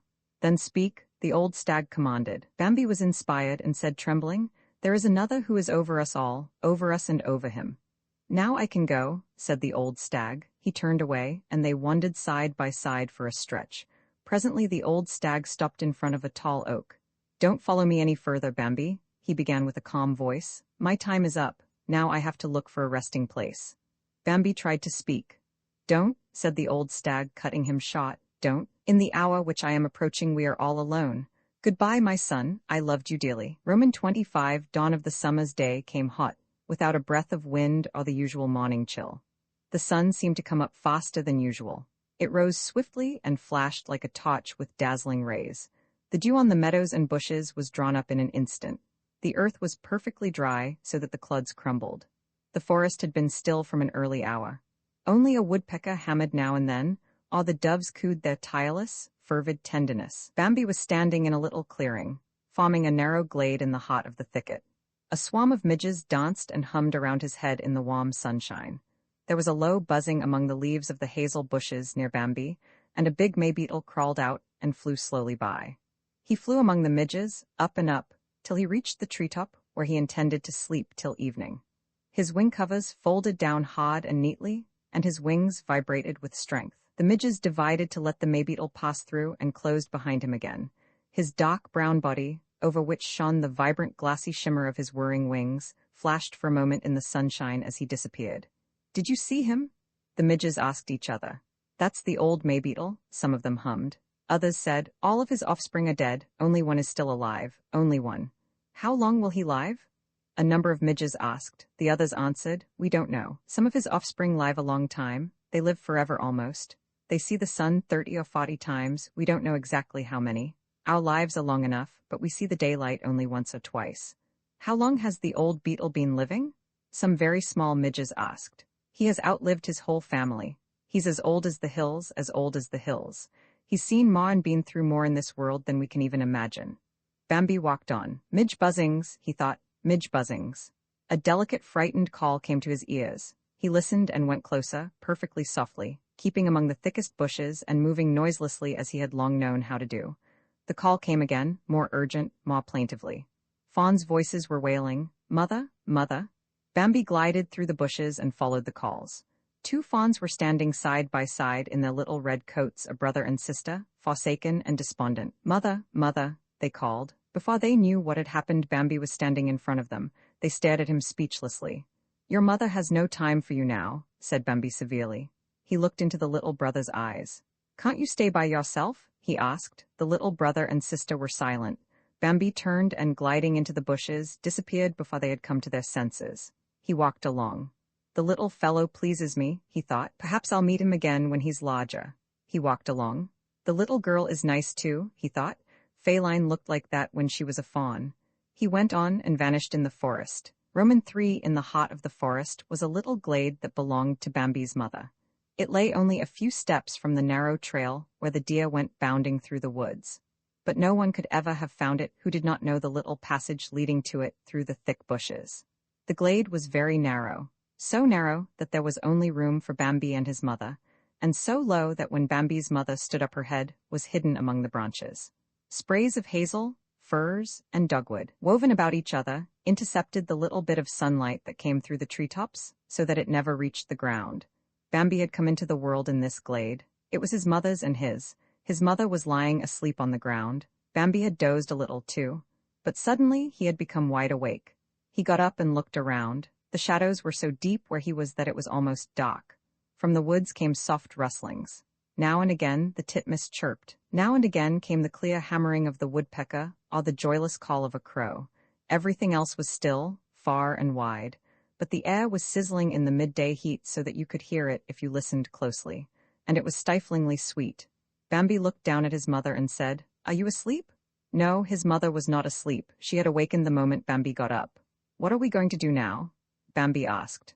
"Nothing," his mother answered. "We're going to stay right where we are, lie down like a good boy, and go to sleep." But Bambi had no desire to go to sleep. "Come on," he begged. "Let's go to the meadow." His mother lifted her head. "Go to the meadow," she said. "Go to the meadow now." Her voice was so full of astonishment and terror that Bambi became quite frightened. "Can't we go to the meadow?" he asked timidly. "No," his mother answered, and it sounded very final. "No, you can't go now." "Why?" Bambi perceived that something mysterious was involved. He grew still more frightened, but at the same time he was terribly anxious to know everything. "Why can't we go to the meadow?" he asked. "You'll find out all about it later when you're bigger," his mother replied. But Bambi insisted, "I'd rather know now."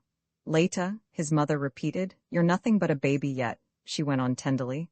and we don't talk about such things to children." She had grown quite serious. "Fancy going to the meadow at this time of day. I don't even like to think of it. Why, it's broad daylight." "But it was broad daylight when we went to the meadow before," Bambi objected. "That's different," his mother explained. "It was early in the morning." "Can we only go there early in the morning?" Bambi was very curious. His mother was patient. "Only in the early morning or late evening," she said, "or at night. And never in the daytime." "Never," his mother hesitated. "Well," she said at last, "sometimes a few of us do go there in the daytime, but those are special occasions. I can't just explain it to you, you are too young yet. Some of us do go there, but we are exposed to the greatest danger." "What kind of danger?" asked Bambi, all attention, but his mother did not want to go on with the conversation. "We're in danger, and that's enough for you, my son. You can't understand such things yet." Bambi thought that he could understand everything except why his mother did not want to tell him the truth, but he kept silent. "That's what life means for us," his mother went on. "Though we all love the daylight, especially when we're young, we have to lie quiet all day long. We can only roam around from evening till morning. Do you understand?" "Yes," said Bambi. "So, my son, we'll have to stay where we are. We're safe here. Now lie down again and go to sleep." But Bambi didn't want to lie down. "Why are we safe here?" he asked. "Because all the bushes shield us," his mother answered, "and the twigs snap on the shrubs and the dry twigs crackle and give us warning. And last year's dead leaves lie on the ground and rustle to warn us, and the jays and magpies keep watch so we can tell from a distance if anybody is coming." "What are last year's leaves?" Bambi asked. "Come and sit beside me," said his mother, "and I will tell you." Bambi sat down contentedly, nestling close to his mother, and she told him how the trees are not always green, how the sunshine and the pleasant warmth disappear. Then it grows cold, the frost turns the leaves yellow, brown and red, and they fall slowly so that the trees and bushes stretch their bare branches to the sky and look perfectly naked. But the dry leaves lie on the ground, and when a foot stirs them, they rustle. Then someone is coming. Oh, how kind last year's dead leaves are. They do their duty so well and are so alert and watchful. Even in midsummer, there are a lot of them hidden beneath the undergrowth, and they give warning in advance of every danger. Bambi pressed close against his mother. It was so cozy to sit there and listen while his mother talked.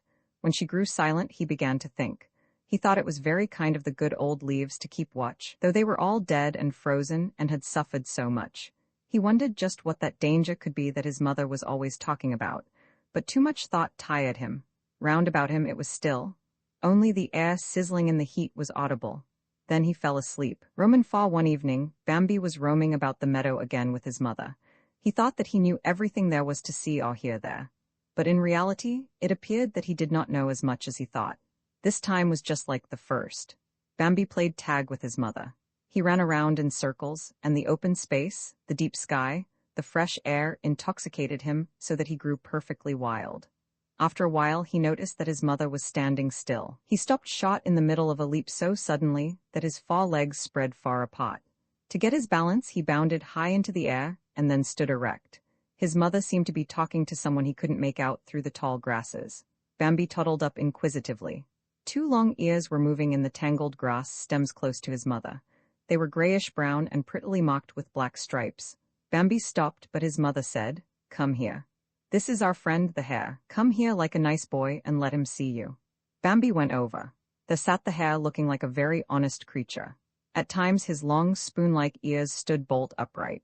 At others, they fell back limply, as though they had suddenly grown weak. Bambi became somewhat critical as he looked at the whiskers that stood out so stiff and straight on both sides of the hare's mouth. But he noticed that the hare had a very mild face and extremely good-natured features, and that he cast timid glances at the world from out of his big round eyes. The hare really did look friendly. Bambi's passing doubts vanished immediately, but oddly enough, he had lost all the respect he originally felt for the hare. "Good evening, young man." The hare greeted him with studied politeness. Bambi merely nodded good evening. He didn't understand why, but he simply nodded. He was very friendly and civil, but a little condescending. He could not help it himself. Perhaps he was born that way. "What a charming young prince," said the hare to Bambi's mother. He looked at Bambi attentively, raising first one spoon-like ear, then the other, and then both of them, and letting them fall again, suddenly and limply, which didn't please Bambi. The motion of the hare's ears seemed to say, "He isn't worth bothering with." Meanwhile, the hare continued to study Bambi with his big round eyes. His nose and his mouth with the handsome whiskers moved incessantly in the same way a man who is trying not to sneeze twitches his nose and lips. Bambi had to laugh.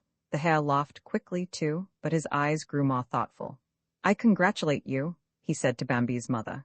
"I sincerely congratulate you on your son. Yes, indeed, he'll make a splendid prince in time. Anyone can see that." To Bambi's boundless surprise, he suddenly sat straight on his hind legs. After he had spied all around with his ears stiffened and his nose constantly twitching, he sat down decently on all fours again. "Now, if you good people will excuse me," he said at last. "I have all kinds of things to do tonight, if you'll be so good as to excuse me." He turned away and hopped off with his ears back so that they touched his shoulders. "Good evening," Bambi called after him. His mother smiled. "The good hare," she said. "He is so suave and prudent. He doesn't have an easy time of it in this world." There was sympathy in her voice. Bambi strolled about a little and left his mother to her meal. He wanted to meet his friend again, and he wanted to make new acquaintances, besides. For without being very clear himself what it was he wanted, he felt a certain expectancy. Suddenly, at a distance, he heard a soft rustling on the meadow, and felt a quick, gentle step tapping the ground. He peered ahead of him. Over on the edge of the woods, something was gliding through the grasses. Was it alive? No, there were two things. Bambi cast a quick glance at his mother, but she wasn't paying attention to anything and had her head deep in the grass. But the game was going on the other side of the meadow, in a shifting circle exactly as Bambi himself had raced around before. Bambi was so excited that he sprang back as if he wanted to run away. Then his mother noticed him and raised her head. "What's the matter?" she called, but Bambi was speechless. He could not find his tongue and only stammered, "Look over there." His mother looked over. "I see," she said. "That's my sister, and sure enough she has a baby too now. No, she has two of them." His mother spoke at first out of pure happiness, but she had grown serious. "To think that Ina has two babies," she said, "two of them." Bambi stood gazing across the meadow. He saw a creature that looked just like his mother. He hadn't even noticed her before. He saw that the grasses were being shaken in a double circle, but only a pair of reddish backs were visible like thin red streaks. "Come," his mother said, "we'll go over. There'll be company for you." Bambi would have run, but as his mother walked slowly, peering to right and to left at every step, he held himself back. Still, he was bursting with excitement and very impatient. "I thought we would meet Ina sometime," his mother went on to say. "Where can she have been keeping herself? I thought I knew she had one child, that wasn't hard to guess, but two of them?" At last the others saw them and came to meet them. Bambi had to greet his aunt, but his mind was entirely on the children. His aunt was very friendly. "Well," she said to him, "this is Gobo and that is Feline. Now you run along and play together." The children stood stock still and stared at each other, Gobo close beside Feline and Bambi in front of him. None of them stirred, they stood and gaped. "Run along," said Bambi's mother, "you'll soon be friends." "What a lovely child," Aunt Ina replied. "He is really lovely, so strong, and he stands so well." "Oh well," said his mother modestly, "we have to be content, but to have two of them, Ina?" "Oh yes, that's all very well," Ina declared. "You know, dear, I've had children before." "Bambi is my first," his mother said. "We'll see," Ina comforted her. "Perhaps it will be different with you next time, too." The children were still standing and staring at each other. No one said a word. Suddenly Feline gave a leap and rushed away. It had become too much for her. In a moment Bambi darted after her. Gobo followed him. They flew around in a semicircle, they turned tail and fell over each other. Then they chased each other up and down. It was glorious. When they stopped, all topsy-turvy and somewhat breathless, they were already good friends, they began to chatter. Bambi told them how he talked to the nice grasshopper and the butterfly. "Did you ever talk to the gold bug?" asked Feline. No, Bambi had never talked to the gold bug. He did not even know who he was. "I've talked to him often," Feline declared a little pertly. "The jay insulted me," said Bambi. "Really?" said Gobo, astonished. "Did the jay treat you like that?" Gobo was very easily astonished and was extremely timid. "Well," he observed, "the hedgehog stuck me in the nose." But he only mentioned it in passing. "Who is the hedgehog?"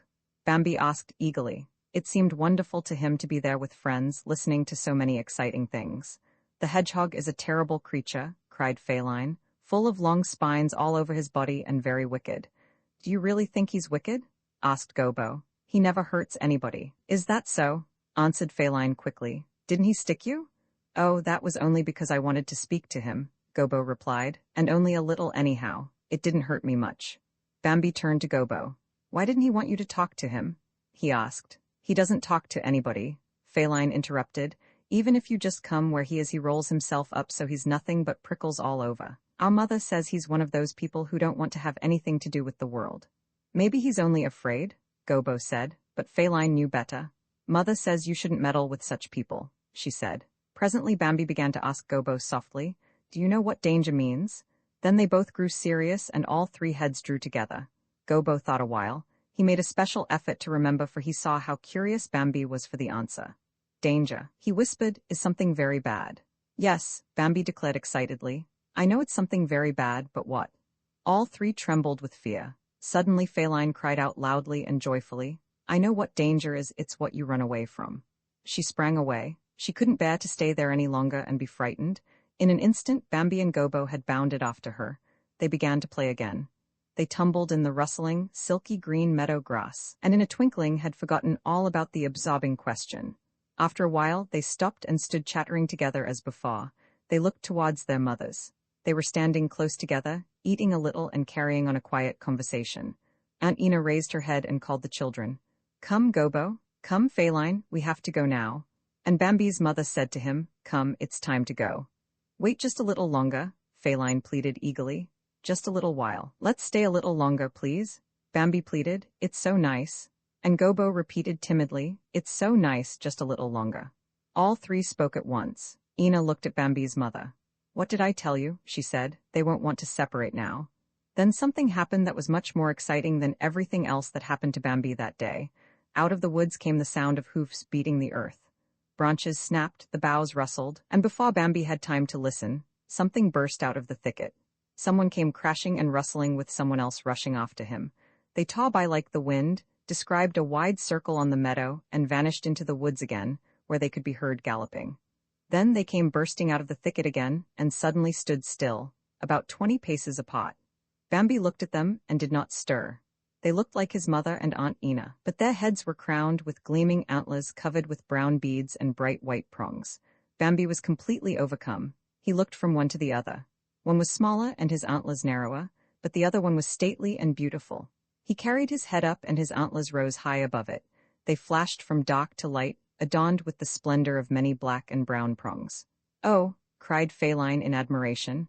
Oh, Gobo repeated softly, but Bambi said nothing. He was entranced and silent. Then they both moved and, turning away from each other, walked slowly back into the woods in opposite directions. The stately stag passed close to the children and Bambi's mother and Aunt Ina. He passed by in silent splendor, holding his noble head royally high and honoring no one with so much as a glance. The children did not dare to breathe till he had disappeared into the thicket. They turned to look after the other one, but at that very moment the green door of the forest closed on him. Feline was the first to break the silence. Who were they? She cried, but her pert little voice trembled. Who were they? Gobo repeated in a hardly audible voice. Bambi kept silent. Aunt Ina said solemnly, Those were your fathers. Nothing more was said and they parted. Aunt Ina led her children into the nearest thicket. It was her trail. Bambi and his mother had to cross the whole meadow to the oak in order to reach their own path. He was silent for a long time before he finally asked, Didn't they see us? His mother understood what he meant and replied, Of course they saw all of us. Bambi was troubled. He felt shy about asking questions, but it was too much for him. Then why? He began and stopped. His mother helped him along. What is it you want to know, son? She asked. Why didn't they stay with us? They don't ever stay with us, his mother answered, only at times. Bambi continued, But why didn't they speak to us? His mother said, They don't speak to us now, only at times. We have to wait till they come to us, and we have to wait for them to speak to us. They do it whenever they like. With a troubled heart, Bambi asked, Will my father speak to me? Of course he will, his mother promised. When you're grown up he'll speak to you, and you'll have to stay with him sometimes. Bambi walked silently beside his mother, his whole mind filled with his father's appearance. How handsome he is. He thought over and over again. How handsome he is. As though his mother could read his thoughts, she said, If you live, my son, if you are cunning and don't run into danger, you'll be as strong and handsome as your father is sometime, and you'll have antlers like his too. Bambi breathed deeply. His heart swelled with joy and expectancy. Time passed, and Bambi had many adventures and went through many experiences. Every day brought something new. Sometimes he felt quite giddy. He had so incredibly much to learn. He could listen now, not merely hear, when things happened so close that they struck the ear of their own accord. No, there was really no ought in that. He could really listen intelligently now to everything that stirred, no matter how softly. He heard even the tiniest whisper that the wind brought by. For instance, he knew that a pheasant was running through the next bushes. He recognized clearly the soft, quick tread that was always stopping. He knew by ear the sound the field mice make when they run to and fro on their little paths, and the patter of the moles when they are in a good humor and chase one another around the elder bushes so that there is just the slightest rustling. He heard the shrill, clear call of the falcon, and he knew from its altered, angry tones when a hawk or an eagle approached. The falcon was angry because she was afraid her field would be taken from her. He knew the beat of the wood dove's wings, the beautiful, distant, soaring cries of ducks, and many other things besides. He knew how to snuff the air now, too. Soon he would do it as well as his mother. He could breathe in the air and at the same time analyze it with his senses. That's clover and meadow grass, he would think when the wind blew off the fields. And friend Hare is out there, too. I can smell him plainly. Again, he would notice through the smell of leaves and earth, wild leek and wood mustard, that the ferret was passing by. He could tell by putting his nose to the ground and snuffing deeply that the fox was afoot, or he would know that one of his family was somewhere nearby. It might be Aunt Ina and the children. By now, he was good friends with the night and no longer wanted to run about so much in broad daylight. He was quite willing to lie all day long in the shade of the leafy glade with his mother. He would listen to the air sizzling in the heat and then fall asleep. From time to time, he would wake up, listen and snuff the air to find out how things stood. Everything was as it should be. Only the titmice were chattering a little to each other, the midges who were hardly ever still, hummed, while the wood doves never ceased declaiming their ecstatic tenderness. What concern was it of his? He would drop off to sleep again. He liked the night very much now. Everything was alive, everything was in motion. Of course he had to be cautious at night too, but still he could be less careful. And he could go wherever he wanted to. And everywhere he went he met acquaintances. They too were always less nervous than in the daytime. At night the woods were solemn and still. There were only a few voices. They sounded loud in the stillness, and they had a different ring from daytime voices, and left a deeper impression. Bambi liked to see the owl. She had such a wonderful flight, perfectly light and perfectly noiseless. She made as little sound as a butterfly, and yet she was so dreadfully big. She had such striking features, too, so pronounced and so deeply thoughtful, and such wonderful eyes. Bambi admired her firm, quietly courageous glance. He liked to listen when she talked to his mother or to anybody else. He would stand a little to one side, for he was somewhat afraid of the masterful glance that he admired so much. He did not understand most of the clever things she said, but he knew they were clever, and they pleased him and filled him with respect for the owl. Then the owl would begin to hoot. Hoa, ha, ha, ha, ah, she would cry. It sounded different from the thrush's song, or the yellowbird's, different from the friendly notes of the cuckoo, but Bambi loved the owl's cry, for he felt its mysterious earnestness, its unutterable wisdom and strange melancholy. Then there was the screech owl, a charming little fellow, lively and gay with no end to his inquisitiveness. He was bent on attracting attention. Oi, yeek, he would call in a terrible, high-pitched, piercing voice. It sounded as if he were on the point of death, but he was really in a beaming good humor and was hilariously happy whenever he frightened anybody. Oi, yeek, he would cry so dreadfully loud that the forests heard it for a mile around, but afterwards he would laugh with a soft chuckle, though you could only hear it if you stood close by. Bambi discovered that the screech owl was delighted whenever he frightened anyone, or when anybody thought that something dreadful had happened to him. After that, whenever Bambi met him, he never failed to rush up and ask, "What has happened to you?" Or to say with a sigh, "Oh, how you frightened me just now." Then the owl would be delighted. "Oh yes," he would say, laughing, "it sounds pretty gruesome." He would puff up his feathers into a grayish-white ball and look extremely handsome. There were storms, too, once or twice, both in the daytime and at night. The first was in the daytime, and Bambi felt himself grow terrified as it became darker and darker in his glade. It seemed to him as if night had covered the sky at midday. When the raging storm broke through the woods so that the trees began to groan aloud, Bambi trembled with terror. And when the lightning flashed and the thunder growled, Bambi was numb with fear and thought the end of the world had come. He ran behind his mother, who had sprung up somewhat disturbed and was walking back and forth in the thicket. He could not think about nor understand anything. The rain fell in raging torrents. Everyone had run to shelter. The woods were empty, but there was no escaping the rain. The pouring water penetrated even the thickest pots of the bushes. Presently the lightning stopped, and the fiery rays ceased to flicker through the treetops. The thunder rolled away. Bambi could hear it in the distance, and soon it stopped altogether. The rain beat more gently. It pattered evenly and steadily around him for another hour. The forest stood breathing deeply in the calm and let the water drain off. No one was afraid to come out any more. That feeling had passed. The rain had washed it away. Never before had Bambi and his mother gone to the meadow as early as on that evening. It was not even dusk yet. The sun was still high in the sky, the air was extremely fresh and smelt sweeter than usual, and the woods rang with 1,000 voices, for everyone had crept out of his shelter and was running excitedly, telling what had just happened. Before they went on to the meadow, they passed the great oak that stood near the forest's edge, close to their trail. They always had to pass that beautiful big tree when they went to the meadow. This time the squirrel was sitting on a branch and greeted them. Bambi was good friends with the squirrel.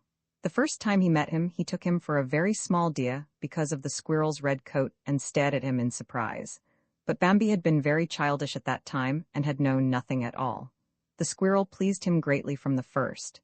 He was so thoroughly civil and talkative, and Bambi loved to see how wonderfully he could turn and climb and leap and balance himself. In the middle of a conversation, the squirrel would run up and down the smooth tree trunk as though there was nothing to it. Or he would sit upright on a swaying branch, balance himself comfortably with his bushy tail that stuck up so gracefully behind him, display his white chest, hold his little forepaws elegantly in front of him, nod his head this way and that, laugh with his jolly eyes, and, in a twinkling, say a lot of comical and interesting things. Then he would come down again, so swiftly and with such leaps that you expected him to tumble on his head. He twitched his long tail violently and called to them from overhead, "Good day, good day, it's so nice of you to come over." Bambi and his mother stopped. The squirrel ran down the smooth trunk. "Well," he chatted, "did you get through it all right? Of course, I see that everything is first rate, that's the main thing." He ran up the trunk again like lightning and said, "It's too wet for me down there. Wait, I'm going to look for a better place. I hope you don't mind." "Thanks, I knew you wouldn't. And we can talk just as well from here." He ran back and forth along a straight limb. "It was a bad business," he said. "A monstrous uproar. You wouldn't believe how scared I was. I hunched myself up as still as a mouse in the corner and hardly dared move. That's the worst of it, having to sit there and not move, and all the time you're hoping nothing will happen. But my tree is wonderful in such cases. There's no denying it, my tree is wonderful. I'll say that for it. I'm satisfied with it. As long as I've had it, I've never wanted any other. But when it cuts loose the way it did today, you're sure to get frightened no matter where you are." The squirrel sat up, balancing himself with his handsome, upright tail. He displayed his white chest and pressed both forepaws protestingly against his heart.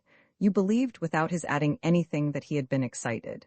"We're going to the meadow now to dry ourselves off in the sun," Bambi's mother said. "That's a good idea," cried the squirrel. "You're really so clever. I'm always saying how clever you are." With a bound, he sprang onto a higher branch. "You couldn't do anything better than go to the meadow now," he called down. Then he swung with light bounds back and forth through the treetop. "I'm going up where I can get the sunlight," he chatted merrily. "I'm all soaked through. I'm going all the way up." He didn't care whether they were still listening to him or not. The meadow was full of life. Friend Hare was there and had brought along his family. Aunt Ina was there with her children and a few acquaintances. That day Bambi saw the fathers again. They came slowly out of the forest from opposite directions. There was a third stag, too. Each walked slowly in his track back and forth along the meadow. They paid no attention to anyone and did not even talk to one another. Bambi looked at them frequently. He was respectful but full of curiosity. Then he talked to Feline and Gobo and a few other children. He wanted to play a while. All agreed and they began running around in a circle. Feline was the gayest of all. She was so fresh and nimble and brimming over with bright ideas. But Gobo was soon tired. He had been terribly frightened by the storm. His heart had hammered loudly and was still pounding. There was something very weak about Gobo, but Bambi liked him because he was so good and willing and always a little sad without letting you know it. Time passed, and Bambi was learning how good the meadow grass tasted, how tender and sweet the leaf buds and the clover were. When he nestled against his mother for comfort, it often happened that she pushed him away. "You aren't a little baby anymore," she would say. Sometimes she even said abruptly, "Go away and let me be." It even happened sometimes that his mother got up in the little forest glade, got up in the middle of the day, and went off without noticing whether Bambi was following her or not. At times it seemed, when they were wandering down the familiar paths, as if his mother did not want to notice whether Bambi was behind her or was trailing after. One day his mother was gone. Bambi did not know how such a thing could be possible, he could not figure it out. But his mother was gone, and for the first time Bambi was left alone. He wandered about, he was troubled, he grew worried and anxious and began to want her terribly. He stood quite sadly, calling her. Nobody answered and nobody came. He listened and snuffed the air. He could not smell anything. He called again. Softly, pathetically, tearfully, he called "Mother, mother." In vain. Then despair seized him, he could not stand it and started to walk. He wandered down the trails he knew, stopping and calling. He wandered farther and farther with hesitating steps, frightened and helpless. He was very downcast. He went on and came to trails where he had never been before. He came to places that were strange to him. He no longer knew where he was going. Then he heard two childish voices like his own, calling, "Mother, mother." He stood still and listened. Surely that was Gobo and Feline. It must be they. He ran quickly towards the voices, and soon he saw their little red jackets showing through the leaves. Gobo and Feline were standing side by side under a dogwood tree and calling mournfully, "Mother, mother." They were overjoyed when they heard the rustling in the bushes, but they were disappointed when they saw Bambi. They were a little consoled that he was there, however, and Bambi was glad not to be all alone any more. "My mother is gone," Bambi said. "Ours is gone too," Gobo answered plaintively. They looked at one another and were quite despondent. "Where can they be?" asked Bambi. He was almost sobbing. "I don't know," sighed Gobo. His heart was pounding and he felt miserable. Suddenly Feline said, "I think they may be with our fathers." Gobo and Bambi looked at her surprised. They were filled with awe. "You mean that they're visiting our fathers?" asked Bambi and trembled. Feline trembled too, but she made a wise face. She acted like a person who knows more than she will let on. Of course she knew nothing. She could not even guess where her idea came from. But when Gobo repeated, "Do you really think so?" she put on a meaningful air and answered mysteriously, "Yes, I think so." Anyway, it was a suggestion that needed to be thought about. But in spite of that, Bambi felt no easier. He couldn't even think about it, he was too troubled and too sad. He went off. He wouldn't stay in one place. Feline and Gobo went along with him for a little way. All three were calling, "Mother, mother." Then Gobo and Feline stopped. They did not dare go any farther. Feline said, "Why should we? Mother knows where we are. Let's stay here so she can find us when she comes back." Bambi went on alone. He wandered through a thicket to a little clearing. In the middle of the clearing, Bambi stopped short. He suddenly felt as if he were rooted to the ground and could not move. On the edge of the clearing, by a tall hazel bush, a creature was standing. Bambi had never seen such a creature before. At the same time, the air brought him a scent such as he had never smelled in his life. It was a strange smell, heavy and acrid. It excited him to the point of madness. Bambi stared at the creature. It stood remarkably erect. It was extremely thin and had a pale face, entirely bare around the nose and the eyes. A kind of dread emanated from that face, a cold terror. That face had a tremendous power over him. It was unbearably painful to look at that face, and yet Bambi stood staring fixedly at it. For a long time the creature stood without moving. Then it stretched out a leg from high up near its face. Bambi had not even noticed that there was one there. But as that terrible leg was reaching out into the air, Bambi was swept away by the mere gesture. In a flash he was back into the thicket he came from, and was running away. In a twinkling, his mother was with him again too. She bounded beside him over shrubs and bushes.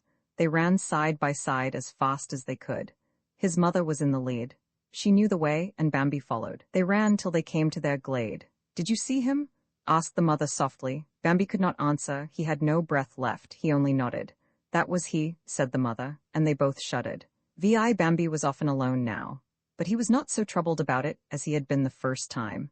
His mother would disappear, and no matter how much he called her, she wouldn't come back. Later she would appear unexpectedly and stay with him as before. One night he was roaming around quite forlorn again. He could not even find Gobo and Feline. The sky had become pale gray, and it began to darken so that the treetops seemed like a vault over the bushy undergrowth. There was a swishing in the bushes, a loud rustling came through the leaves, and Bambi's mother dashed out. Someone else raced close behind her. Bambi did not know whether it was Aunt Ina or his father or someone else, but he recognized his mother at once. Though she rushed past him so quickly, he had recognized her voice. She screamed, and it seemed to Bambi as if it were in play, though he thought it sounded a little frightened too. One day Bambi wandered for hours through the thicket. At last he began to call. He simply couldn't bear to be so utterly lonely anymore. He felt that pretty soon he'd be perfectly miserable. So he began to call for his mother. Suddenly, one of the fathers was standing in front of him looking sternly down at him. Bambi hadn't heard him coming and was terrified. This stag looked more powerful than the others, taller and prouder. His coat shone with a deeper, richer red, but his face shimmered, silvery gray. And tall, black, beaded antlers rose high above his nervous ears. "What are you crying about?" the old stag asked severely. Bambi trembled in awe and did not dare answer. "Your mother has no time for you now," the old stag went on. Bambi was completely dominated by his masterful voice, and at the same time, he admired it. "Can't you stay by yourself? Shame on you?" Bambi wanted to say that he was perfectly able to stay by himself, that he had often been left alone already, but he could not get it out. He was obedient and he felt terribly ashamed. The stag turned around and was gone. Bambi didn't know where or how, or whether the stag had gone slow or fast. He had simply gone as suddenly as he had come. Bambi strained his ears to listen, but he could not catch the sound of a departing footstep or a leaf stirring. So he thought the old stag must be somewhere close by and snuffed the air in all directions. It brought him no scent. Bambi sighed with relief to think he was alone, but he felt a lively desire to see the old stag again and win his approval. When his mother came back, he did not tell her anything of his encounter. He did not call her any more either the next time she disappeared. He thought of the old stag while he wandered around. He wanted very much to meet him. He wanted to say to him, "See, I don't call my mother anymore," so the old stag would praise him. But he told Gobbo and Feline the next time they were together on the meadow. They listened attentively and had nothing to relate that could compare with this. "Weren't you frightened?" asked Gobbo excitedly. Oh well, Bambi confessed he had been frightened, but only a little. "I should have been terribly frightened," Gobbo declared. Bambi replied no, he hadn't been very much afraid because the stag was so handsome. "That wouldn't have helped me much," Gobbo added. "I'd have been too afraid to look at him. When I'm frightened, I have streaks before my eyes so that I can't see at all, and my heart beats so fast that I can't breathe." Feline became very thoughtful after Bambi's story and did not say anything. But the next time they met, Gobbo and Feline bounded up in great haste. They were alone again, and so was Bambi. "We have been hunting for you all this time," cried Gobbo. "Yes," Feline said impotently, "because now we know who it was you saw." Bambi bounded into the air for curiosity and asked, "Who?" Feline said solemnly, "It was the old prince." "Who told you that?" Bambi demanded. "Mother," Feline replied. Bambi was amazed. "Did you tell her the whole story?" They both nodded. "But it was a secret," Bambi cried angrily. Gobbo tried to shield himself at once. "I didn't do it, it was Feline," he said, but Feline cried excitedly. "What do you mean? A secret? I wanted to know who it was. Now we all know, and it's much more exciting." Bambi was burning up with desire to hear all about it and let himself be mollified. Feline told him everything. "The old prince is the biggest stag in the whole forest. There isn't anybody else that compares with him. Nobody knows how old he is. Nobody can find out where he lives. No one knows his family. Very few have seen him even once. At times he was thought to be dead because he hadn't been seen for so long. Then someone would see him again for a second, and so they knew he was still alive. Nobody had ever dared ask him where he had been. He speaks to nobody, and no one dares speak to him. He uses trails none of the others ever use. He knows the very depths of the forest, and he does not know such a thing as danger. Other princes fight one another at times, sometimes in fun or to try each other out, sometimes in earnest. For many years no one has fought with the old stag, and of those who fought with him long ago not one is living. He is the great prince." Bambi forgave Gobbo and Feline for babbling his secret to their mother. He was even glad to have found out all these important things, but he was glad that Gobbo and Feline did not know all about it. They did not know that the great prince had said, "Can't you stay by yourself? Shame on you." Now Bambi was very glad that he had not told them about these things. For then, Gobbo and Feline would have told that along with the rest, and the whole forest would have gossiped about it. That night when the moon rose, Bambi's mother came back again. He suddenly saw her standing under the great oak at the edge of the meadow, looking around for him. He saw her right away and ran to her. That night, Bambi learned something new. His mother was tired and hungry. They did not walk as far as usual. The mother quieted her hunger on the meadow, where Bambi too was used to eating most of his meals. Side by side they nibbled at the bushes and, pleasantly ruminating, went farther and farther into the woods. Presently there was a loud rustling in the bushes. Before Bambi could guess what it was, his mother began to cry aloud, as she did when she was very terrified or when she was beside herself. Ayo, she cried, and giving a bound, stopped and cried, Ayo, Bayo. Bambi tried to make out the mighty forms which were drawing near as the rustling grew louder. They were right near now.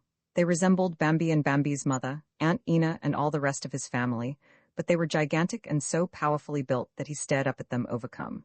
Suddenly, Bambi began to bleat, Ayo, Bayo, Bayo? He hardly knew he was bleating. He couldn't help himself. The procession tramped slowly by. 3, 4 giant apparitions, one after the other. The last of them was bigger than any of the others. He had a wild mane on his neck, and his antlers were tree-like. It took Bambi's breath away to see them. He stood and bleated from a heart full of wonder, for he was more weirdly affected than ever before in his life. He was afraid, but in a peculiar way. He felt how pitifully small he was, and even his mother seemed to him to have shrunk. He felt ashamed without understanding why, and at the same time terror shook him. He bleated, Bayo, B-O-H. He felt better when he bleated that way. The procession had gone by. There was nothing more to be seen or heard. Even his mother was silent. Only Bambi kept giving short bleats now and then. He still felt the shock. Be still, his mother said, they have gone now. Oh, mother, Bambi whispered. Who was it? Well, said his mother, they are not so dangerous when all is said and done. Those are your big cousins, the elk. They are strong and they are important, far stronger than we are. And aren't they dangerous?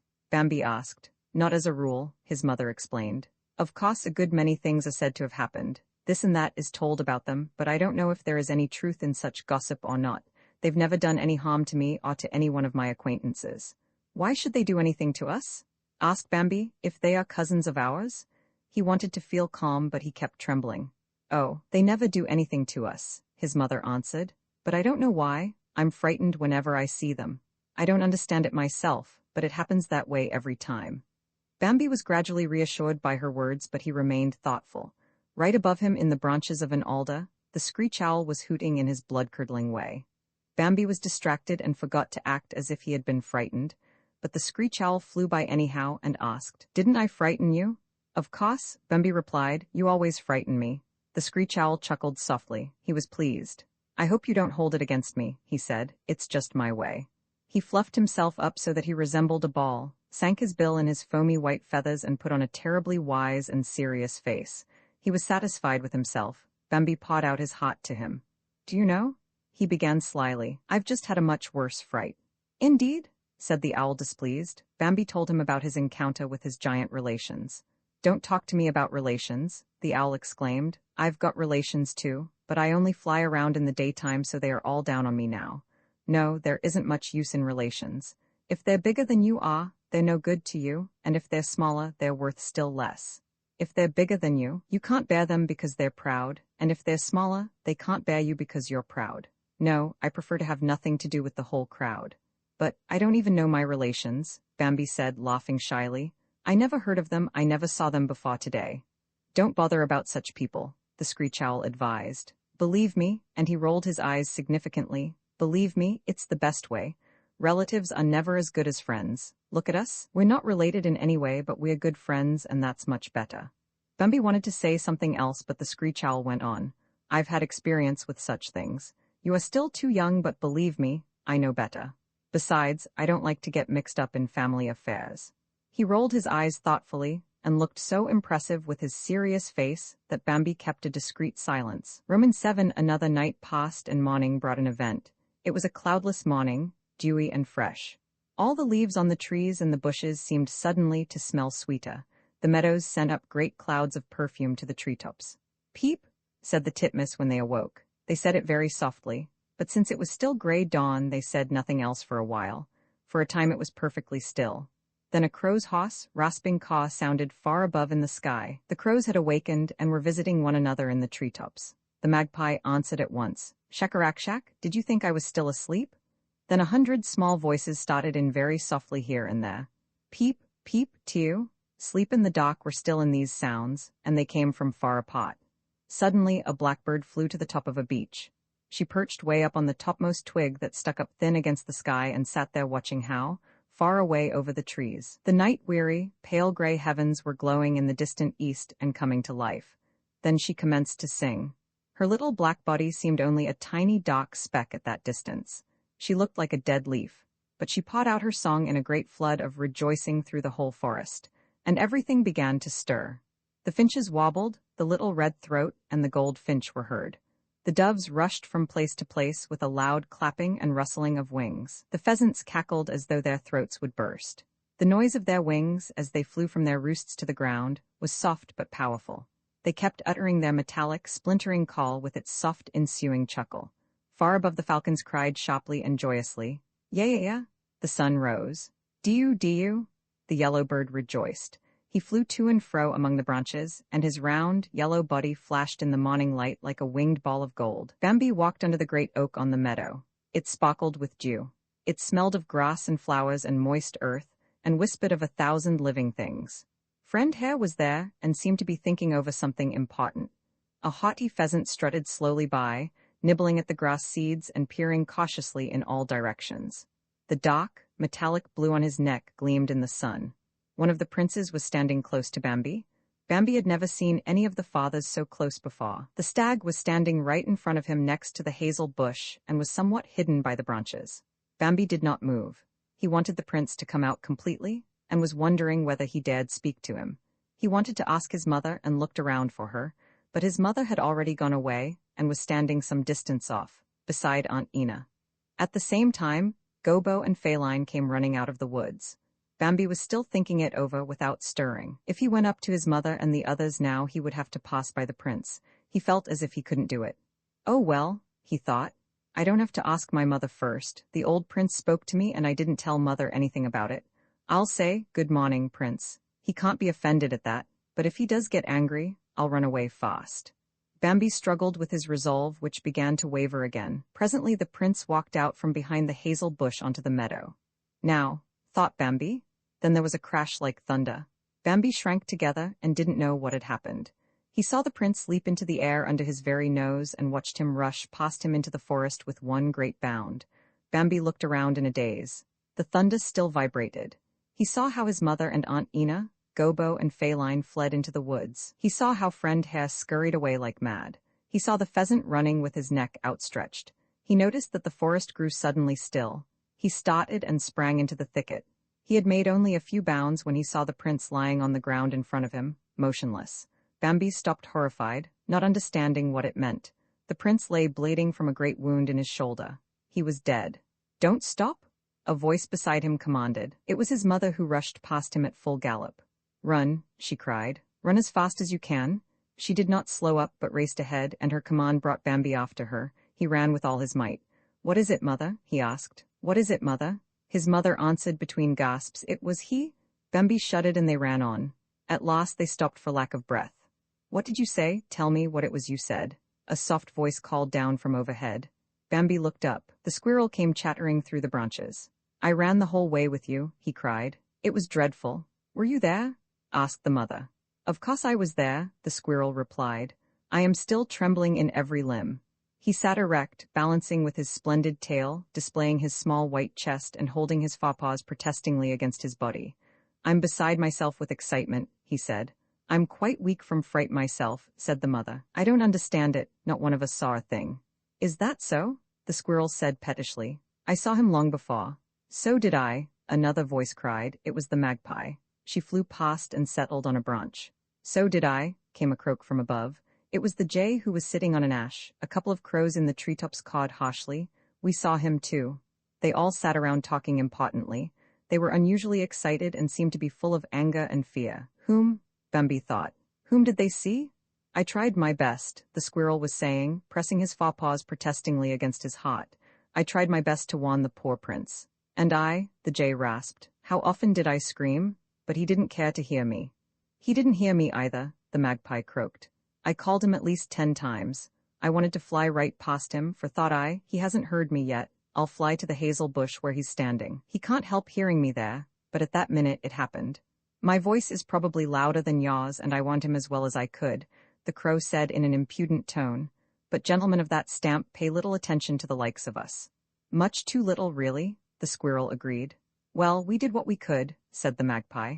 "We're certainly not to blame when an accident happens." "Such a handsome prince," the squirrel lamented. "And in the very prime of life." "Ack," croaked the jay. It would have been better for him if he hadn't been so proud and had paid more attention to us. He certainly wasn't proud. No more so than the other princes of his family, the magpie put in. Just plain stupid, sneered the jay. You're stupid yourself, the crow cried down from overhead. Don't you talk about stupidity, the whole forest knows how stupid you are. I, replied the jay, stiff with astonishment. Nobody can accuse me of being stupid. I may be forgetful, but I'm certainly not stupid. Oh, just as you please, said the crow solemnly. Forget what I said to you, but remember that the prince did not die because he was proud or stupid, but because no one can escape him. Ack, croaked the jay. I don't like that kind of talk. He flew away. The crow went on. He has already outwitted many of my family. He kills what he wants. Nothing can help us. You have to be on your guard against him. The magpie broke in. You certainly do, said the crow sadly. Goodbye. He flew off, his family accompanying him. Bambi looked around. His mother was no longer there. What are they talking about now? Thought Bambi. I can't understand what they are talking about. Who is this he they talk about? That was he too that I saw in the bushes, but he didn't kill me. Bambi thought of the prince lying in front of him with his bloody, mangled shoulder. He was dead now. Bambi walked along. The forest sang again with 1,000 voices. The sun pierced the treetops with its broad rays. There was light everywhere. The leaves began to smell. Far above the falcons called, close at hand a woodpecker hammered as if nothing had happened. Bambi was not happy. He felt himself threatened by something dark. He did not understand how the others could be so carefree and happy while life was so difficult and dangerous. Then the desire seized him to go deeper and deeper into the woods. They lured him into their depths. He wanted to find some hiding place where, shielded on all sides by impenetrable thickets, he could never be seen. He never wanted to go to the meadow again. Something moved very softly in the bushes. Bambi drew back violently.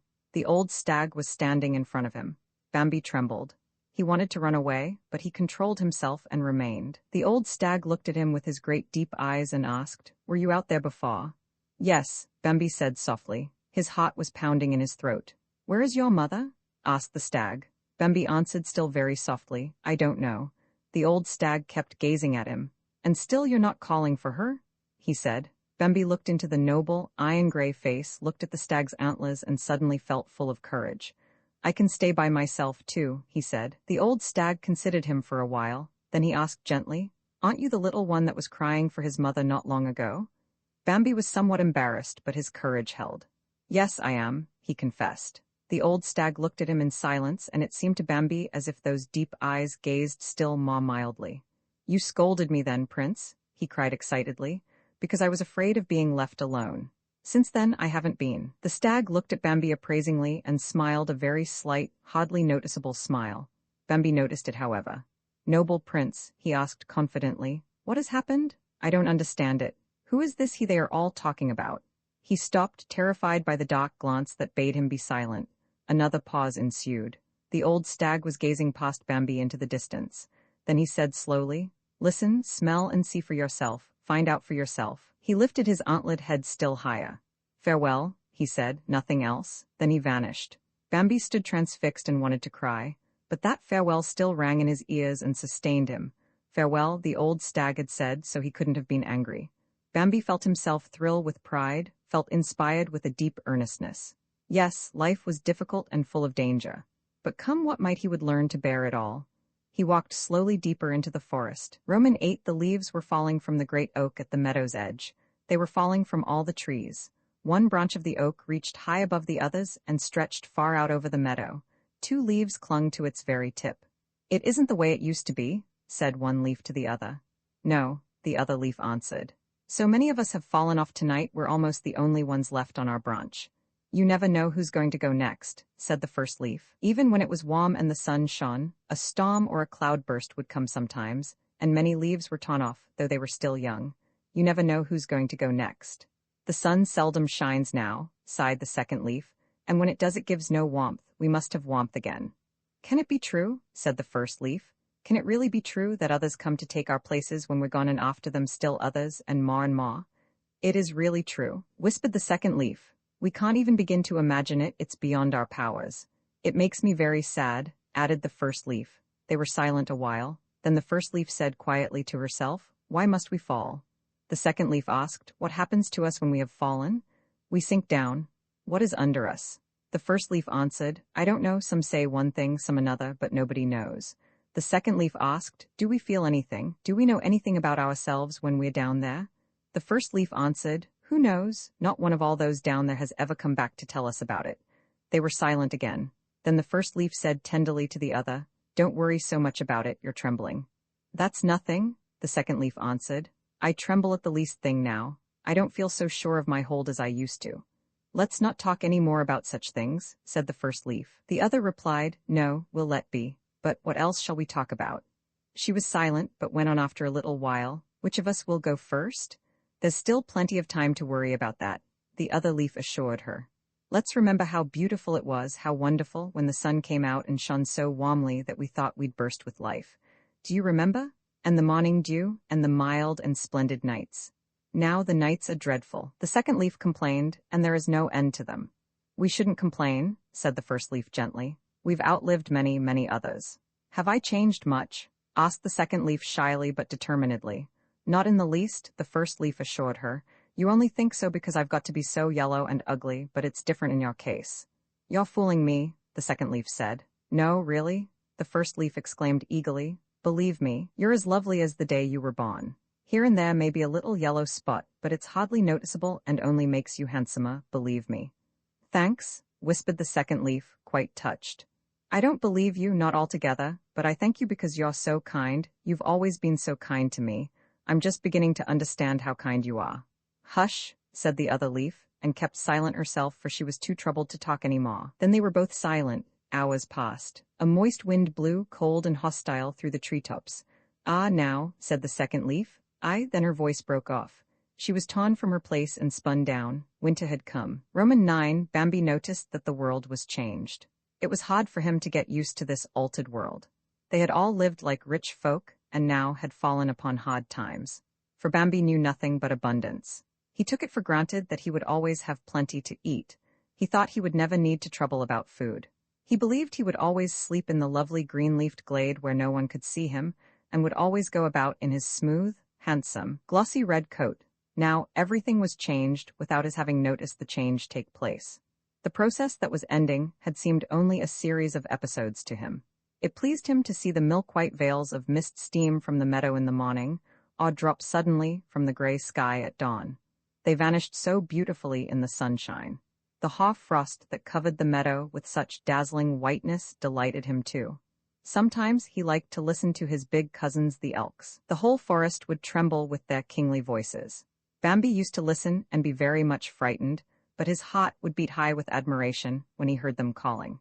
He remembered that the kings had antlers branching like tall, strong trees, and it seemed to him that their voices were as powerful as their antlers. Whenever he heard the deep tones of those voices, he would stand motionless. Their deep voices rolled towards him like the mighty moaning of noble, maddened blood whose primal power was giving utterance to longing, rage, and pride. Bambi struggled in vain against his fears. They overpowered him whenever he heard those voices, but he was proud to have such noble relatives. At the same time, he felt a strange sense of annoyance because they were so unapproachable. It offended and humiliated him without his knowing exactly how or why, even without his being particularly conscious of it. It was only after the mating season had passed, and the thunder of the stag's mighty voices had grown still, that Bambi began to notice other things once more. At night when he roamed through the forest, or by day, as he lay in the glade, he heard the falling leaves whisper among the trees. They fluttered and rustled ceaselessly through the air from all the treetops and branches. A delicate silvery sound was falling constantly to earth. It was wonderful to awaken amidst it, wonderful to fall asleep to this mysterious and melancholy whispering. Soon the leaves lay thick and loose on the ground, and when you walked through them, they flew about, softly rustling. It was jolly to push them aside with every step, they were piled so high. It made a sound like sh, soft and very clear and silvery. Besides, it was very useful, for Bambi had to be particularly careful these days to hear and smell everything, and with the leaves you could hear everything far off. They rustled at the slightest touch and cried, sh. Nobody could steal through them. But then the rain came. It pawed down from early morning till late at night. Sometimes it rained all night long and into the following day. It would stop for a while and begin again with fresh strength. The air was damp and cold. The whole world seemed full of rain. If you tried to nibble a little meadow grass, you got your mouth full of water. Or if you tugged the least little bit at a bough, a whole torrent of water poured into your eyes and nose. The leaves no longer rustled. They lay pale and soggy on the ground, flattened by the rain, and made no sounds. Bambi discovered for the first time how unpleasant it is to be rained on all day and all night, until you are soaked to the skin. There had not even been a frost yet, but he longed for the warm weather, and felt it was a sad business to have to run around soaked through. But when the north wind blew, Bambi found out what cold is. It wasn't much help to nestle close to his mother. Of course, at first he thought it was wonderful to lie there and keep one side warm at least. But the north wind raged through the forest all day and all night long. It seemed to be driven to madness by some incomprehensible ice-cold fury, as though it wanted to tear up the forest by its roots or annihilate it somehow. The trees groaned in stubborn resistance. They struggled mightily against the wind's fierce onslaught. You could hear their long-drawn moans, their sigh-like creakings, the loud snap when their strong limbs split, the angry cracking when now and again a trunk broke, and the vanquished tree seemed to shriek from every wound in its rent and dying body. Nothing else could be heard, for the storm swooped down still more fiercely on the forest, and its roaring drowned all lesser noises. Then Bambi knew that want and hardship had come. He saw how much the rain and wind had changed the world. There was no longer a leaf on tree or shrub, but all stood there as though violated, their bodies naked for all to see, and they lifted their bare, brown limbs to the sky for pity. The grass on the meadow was withered and shortened, as if it had sunk into the earth. Even the glade seemed wretched and bare. Since the leaves had fallen, it was no longer possible to lie so well hidden as before. The glade was open on all sides. One day, as a young magpie flew over the meadow, something cold and white fell in her eye. Then it fell again and again. She felt as if a little veil were drawn across her eye while the small, pale, blinding white flakes danced around her. The magpie hesitated in her flight, fluttered a little, and then soared straight up into the air. In vain. The cold white flakes were everywhere and got into her eyes again. She kept flying straight up, soaring higher. "Don't put yourself out so much, dearie," a crow who was flying above her in the same direction called down. "Don't put yourself out so much. You can't fly high enough to get outside these flakes. This is snow." "Snow?" cried the magpie in surprise, struggling against the drizzle. "That's about the size of it," said the crow. "It's winter, and this is snow." "Excuse me," the magpie replied, "but I only left the nest in May. I don't know anything about winter." "There are plenty in the same boat," the crow remarked, "but you'll soon find out." "Well," said the magpie, "if this is snow, I guess I'll sit down for a while." She perched on an elder and shook herself. The crow flew awkwardly away. At first Bambi was delighted with the snow. The air was calm and mild while the white snow stars whirled down and the world looked completely different. It had grown lighter, gayer, Bambi thought, and whenever the sun came out for a little while, everything shone, and the white covering flashed and sparkled so brightly that it blinded you. But Bambi soon stopped being pleased with the snow, for it grew harder and harder to find food. He had to paw the snow away with endless labor before he could find one withered little blade of grass. The snow crust cut his legs, and he was afraid of cutting his feet. Gobo had already cut his. Of course, Gobo was the kind who couldn't stand anything and was a constant source of trouble to his mother. The deer were always together now and were much more friendly than before. Ina brought her children constantly. Lately, Marina, a half-grown doe, had joined the circle. But old Netla really contributed most to their entertainment. She was quite a self-sufficient person and had her own ideas about everything. "No," she would say, "I don't bother with children anymore. I've had enough of that particular joke." Feline asked, "What difference does it make if they're a joke?" And Netla would act as if she were angry and say, "They're a bad joke, though, and I've had enough of them." They got along perfectly together. They would sit side by side gossiping. The young ones had never had a chance to hear so much. Even one or another of the princes would join them now. At first things went somewhat stiffly, especially since the children were a little shy. But that soon changed, and they got along very well together. Bambi admired Prince Rono, who was a stately lord, and he passionately loved the handsome young chorus. They had dropped their horns, and Bambi often looked at the two slate-gray round spots that showed smooth and shimmering with many delicate points on the princes' heads. They looked very noble. It was terribly interesting whenever one of the princes talked about him. Rono had a thick, hide-covered swelling on his left forefoot. He limped on that foot and used to ask sometimes, "Can you really see that I limp?" Everyone would hasten to assure him that there was not the trace of a limp. That was what Rono wanted. and it really was hardly noticeable. Yes, he would go on. I saved myself from a tight corner that time. And then Ronno would tell how he had surprised him and hurled his fire at him, but it had only struck his leg. It had driven him nearly mad with pain, and no wonder, since the bone was shattered. But Ronno did not lose his head. He was up and away on 3 legs. He pressed on in spite of his weakness, for he saw that he was being pursued. He ran without stopping until night came. Then he gave himself a rest.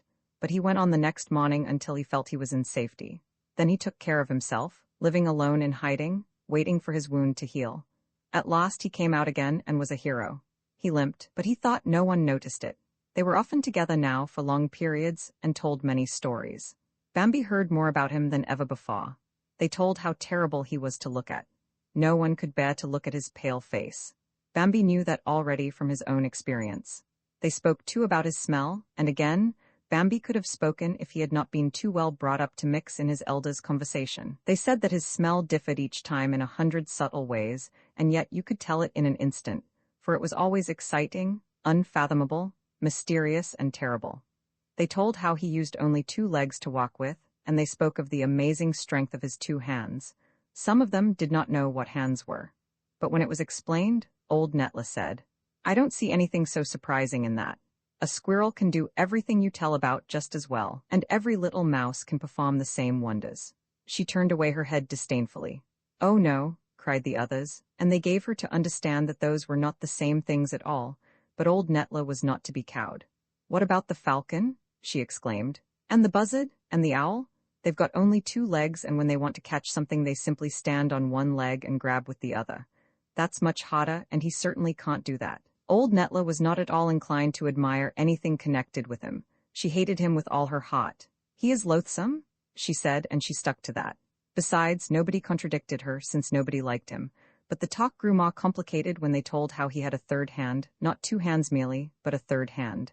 "That's an old story," Netla said curtly. "I don't believe it." "Is that so?" Ronno broke in. "Then what did he shatter my leg with? Can you tell me that?" Old Netler answered carelessly. "That's your affair, my dear. He's never shattered any of mine." Aunt Ina said, "I've seen a good deal in my time, and I think there's something in the story that he has a 3rd hand." "I agree with you," young Karis said politely. "I have a friend, a crow." He paused, embarrassed for a moment, and looked around at them, one after the other, as though he were afraid of being laughed at. But when he saw that they were listening attentively to him, he went on. "This crow is unusually well informed, I must say that. Surprisingly well informed. And she says that he really has 3 hands, but not always. The 3rd hand is the bad one, the crow says. It isn't attached like the other 2, but he carries it hanging over his shoulder. The crow says that she can always tell exactly when he, or anyone like him, is going to be dangerous. If he comes without the 3rd hand, he isn't dangerous." Old Netla laughed. "Your crow's a blockhead, my dear Karis," she said. "Tell her so for me. If she were as clever as she thinks she is, she'd know that he's always dangerous, always." But the others had different objections. Bambi's mother said, "Some of them aren't dangerous. You can see that at a glance." "Is that so?" Old Netler asked. "I suppose you stand still till they come up to you and wish you a good day?" Bambi's mother answered gently. "Of course I don't stand still, I run away." And Feline broke in with, "You should always run away." Everybody laughed, but when they talked about the 3rd hand they became serious and fear grew on them gradually. For whatever it might be, a 3rd hand or something else, it was terrible and they did not understand it. They only knew of it from others' stories. Few of them had ever seen it for themselves. He would stand still, far off, and never move. You couldn't explain what he did or how it happened, but suddenly there would be a crash like thunder, fire would shoot out, and far away from him, you would drop down dying with your breast torn open. They all sat bowed while they talked about him, as though they felt the presence of some dark, unknown power controlling them. They listened curiously to the many stories that were always horrible, full of blood and suffering. They listened tirelessly to everything that was said about him, tales that were certainly invented, all the stories and sayings that had come down from their fathers and great-grandfathers. In each one of them, they were unconsciously seeking for some way to propitiate this dark power, or some way to escape it. "What difference does it make?" Young Karis asked quite despondently. "How far away he is when he kills you? Didn't your clever crow explain that to you?" Old Netla mocked. "No," said Karis with a smile. "She says that she's often seen him, but no one can explain him." "Yes, he knocks the crows out of the trees, too, when he wants to," Ronno observed. And he brings down the pheasant on the wing, Aunt Ina added. Bambi's mother said, he throws his hand at you, my grandmother told me so. Is that so? Asked old Netla. What is it that bangs so terribly then? That's when he tears his hand off, Bambi's mother explained. Then the fire flashes and the thunder cracks. He's all fire inside.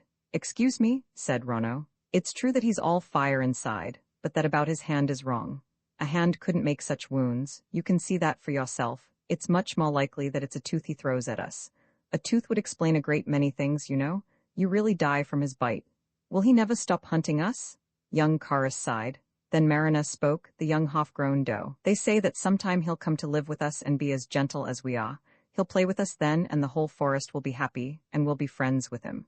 Old Netla burst out laughing. Let him stay where he is and leave us in peace, she said. Aunt Ina said reprovingly, you shouldn't talk that way. And why not? Old Netla replied hotly. I really don't see why not. Friends with him?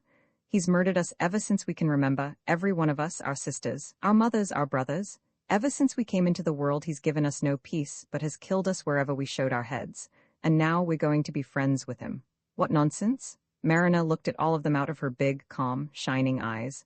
Love is no nonsense, she said. It has to come. Old Netla turned away. I'm going to look for something to eat, she said, and trotted off.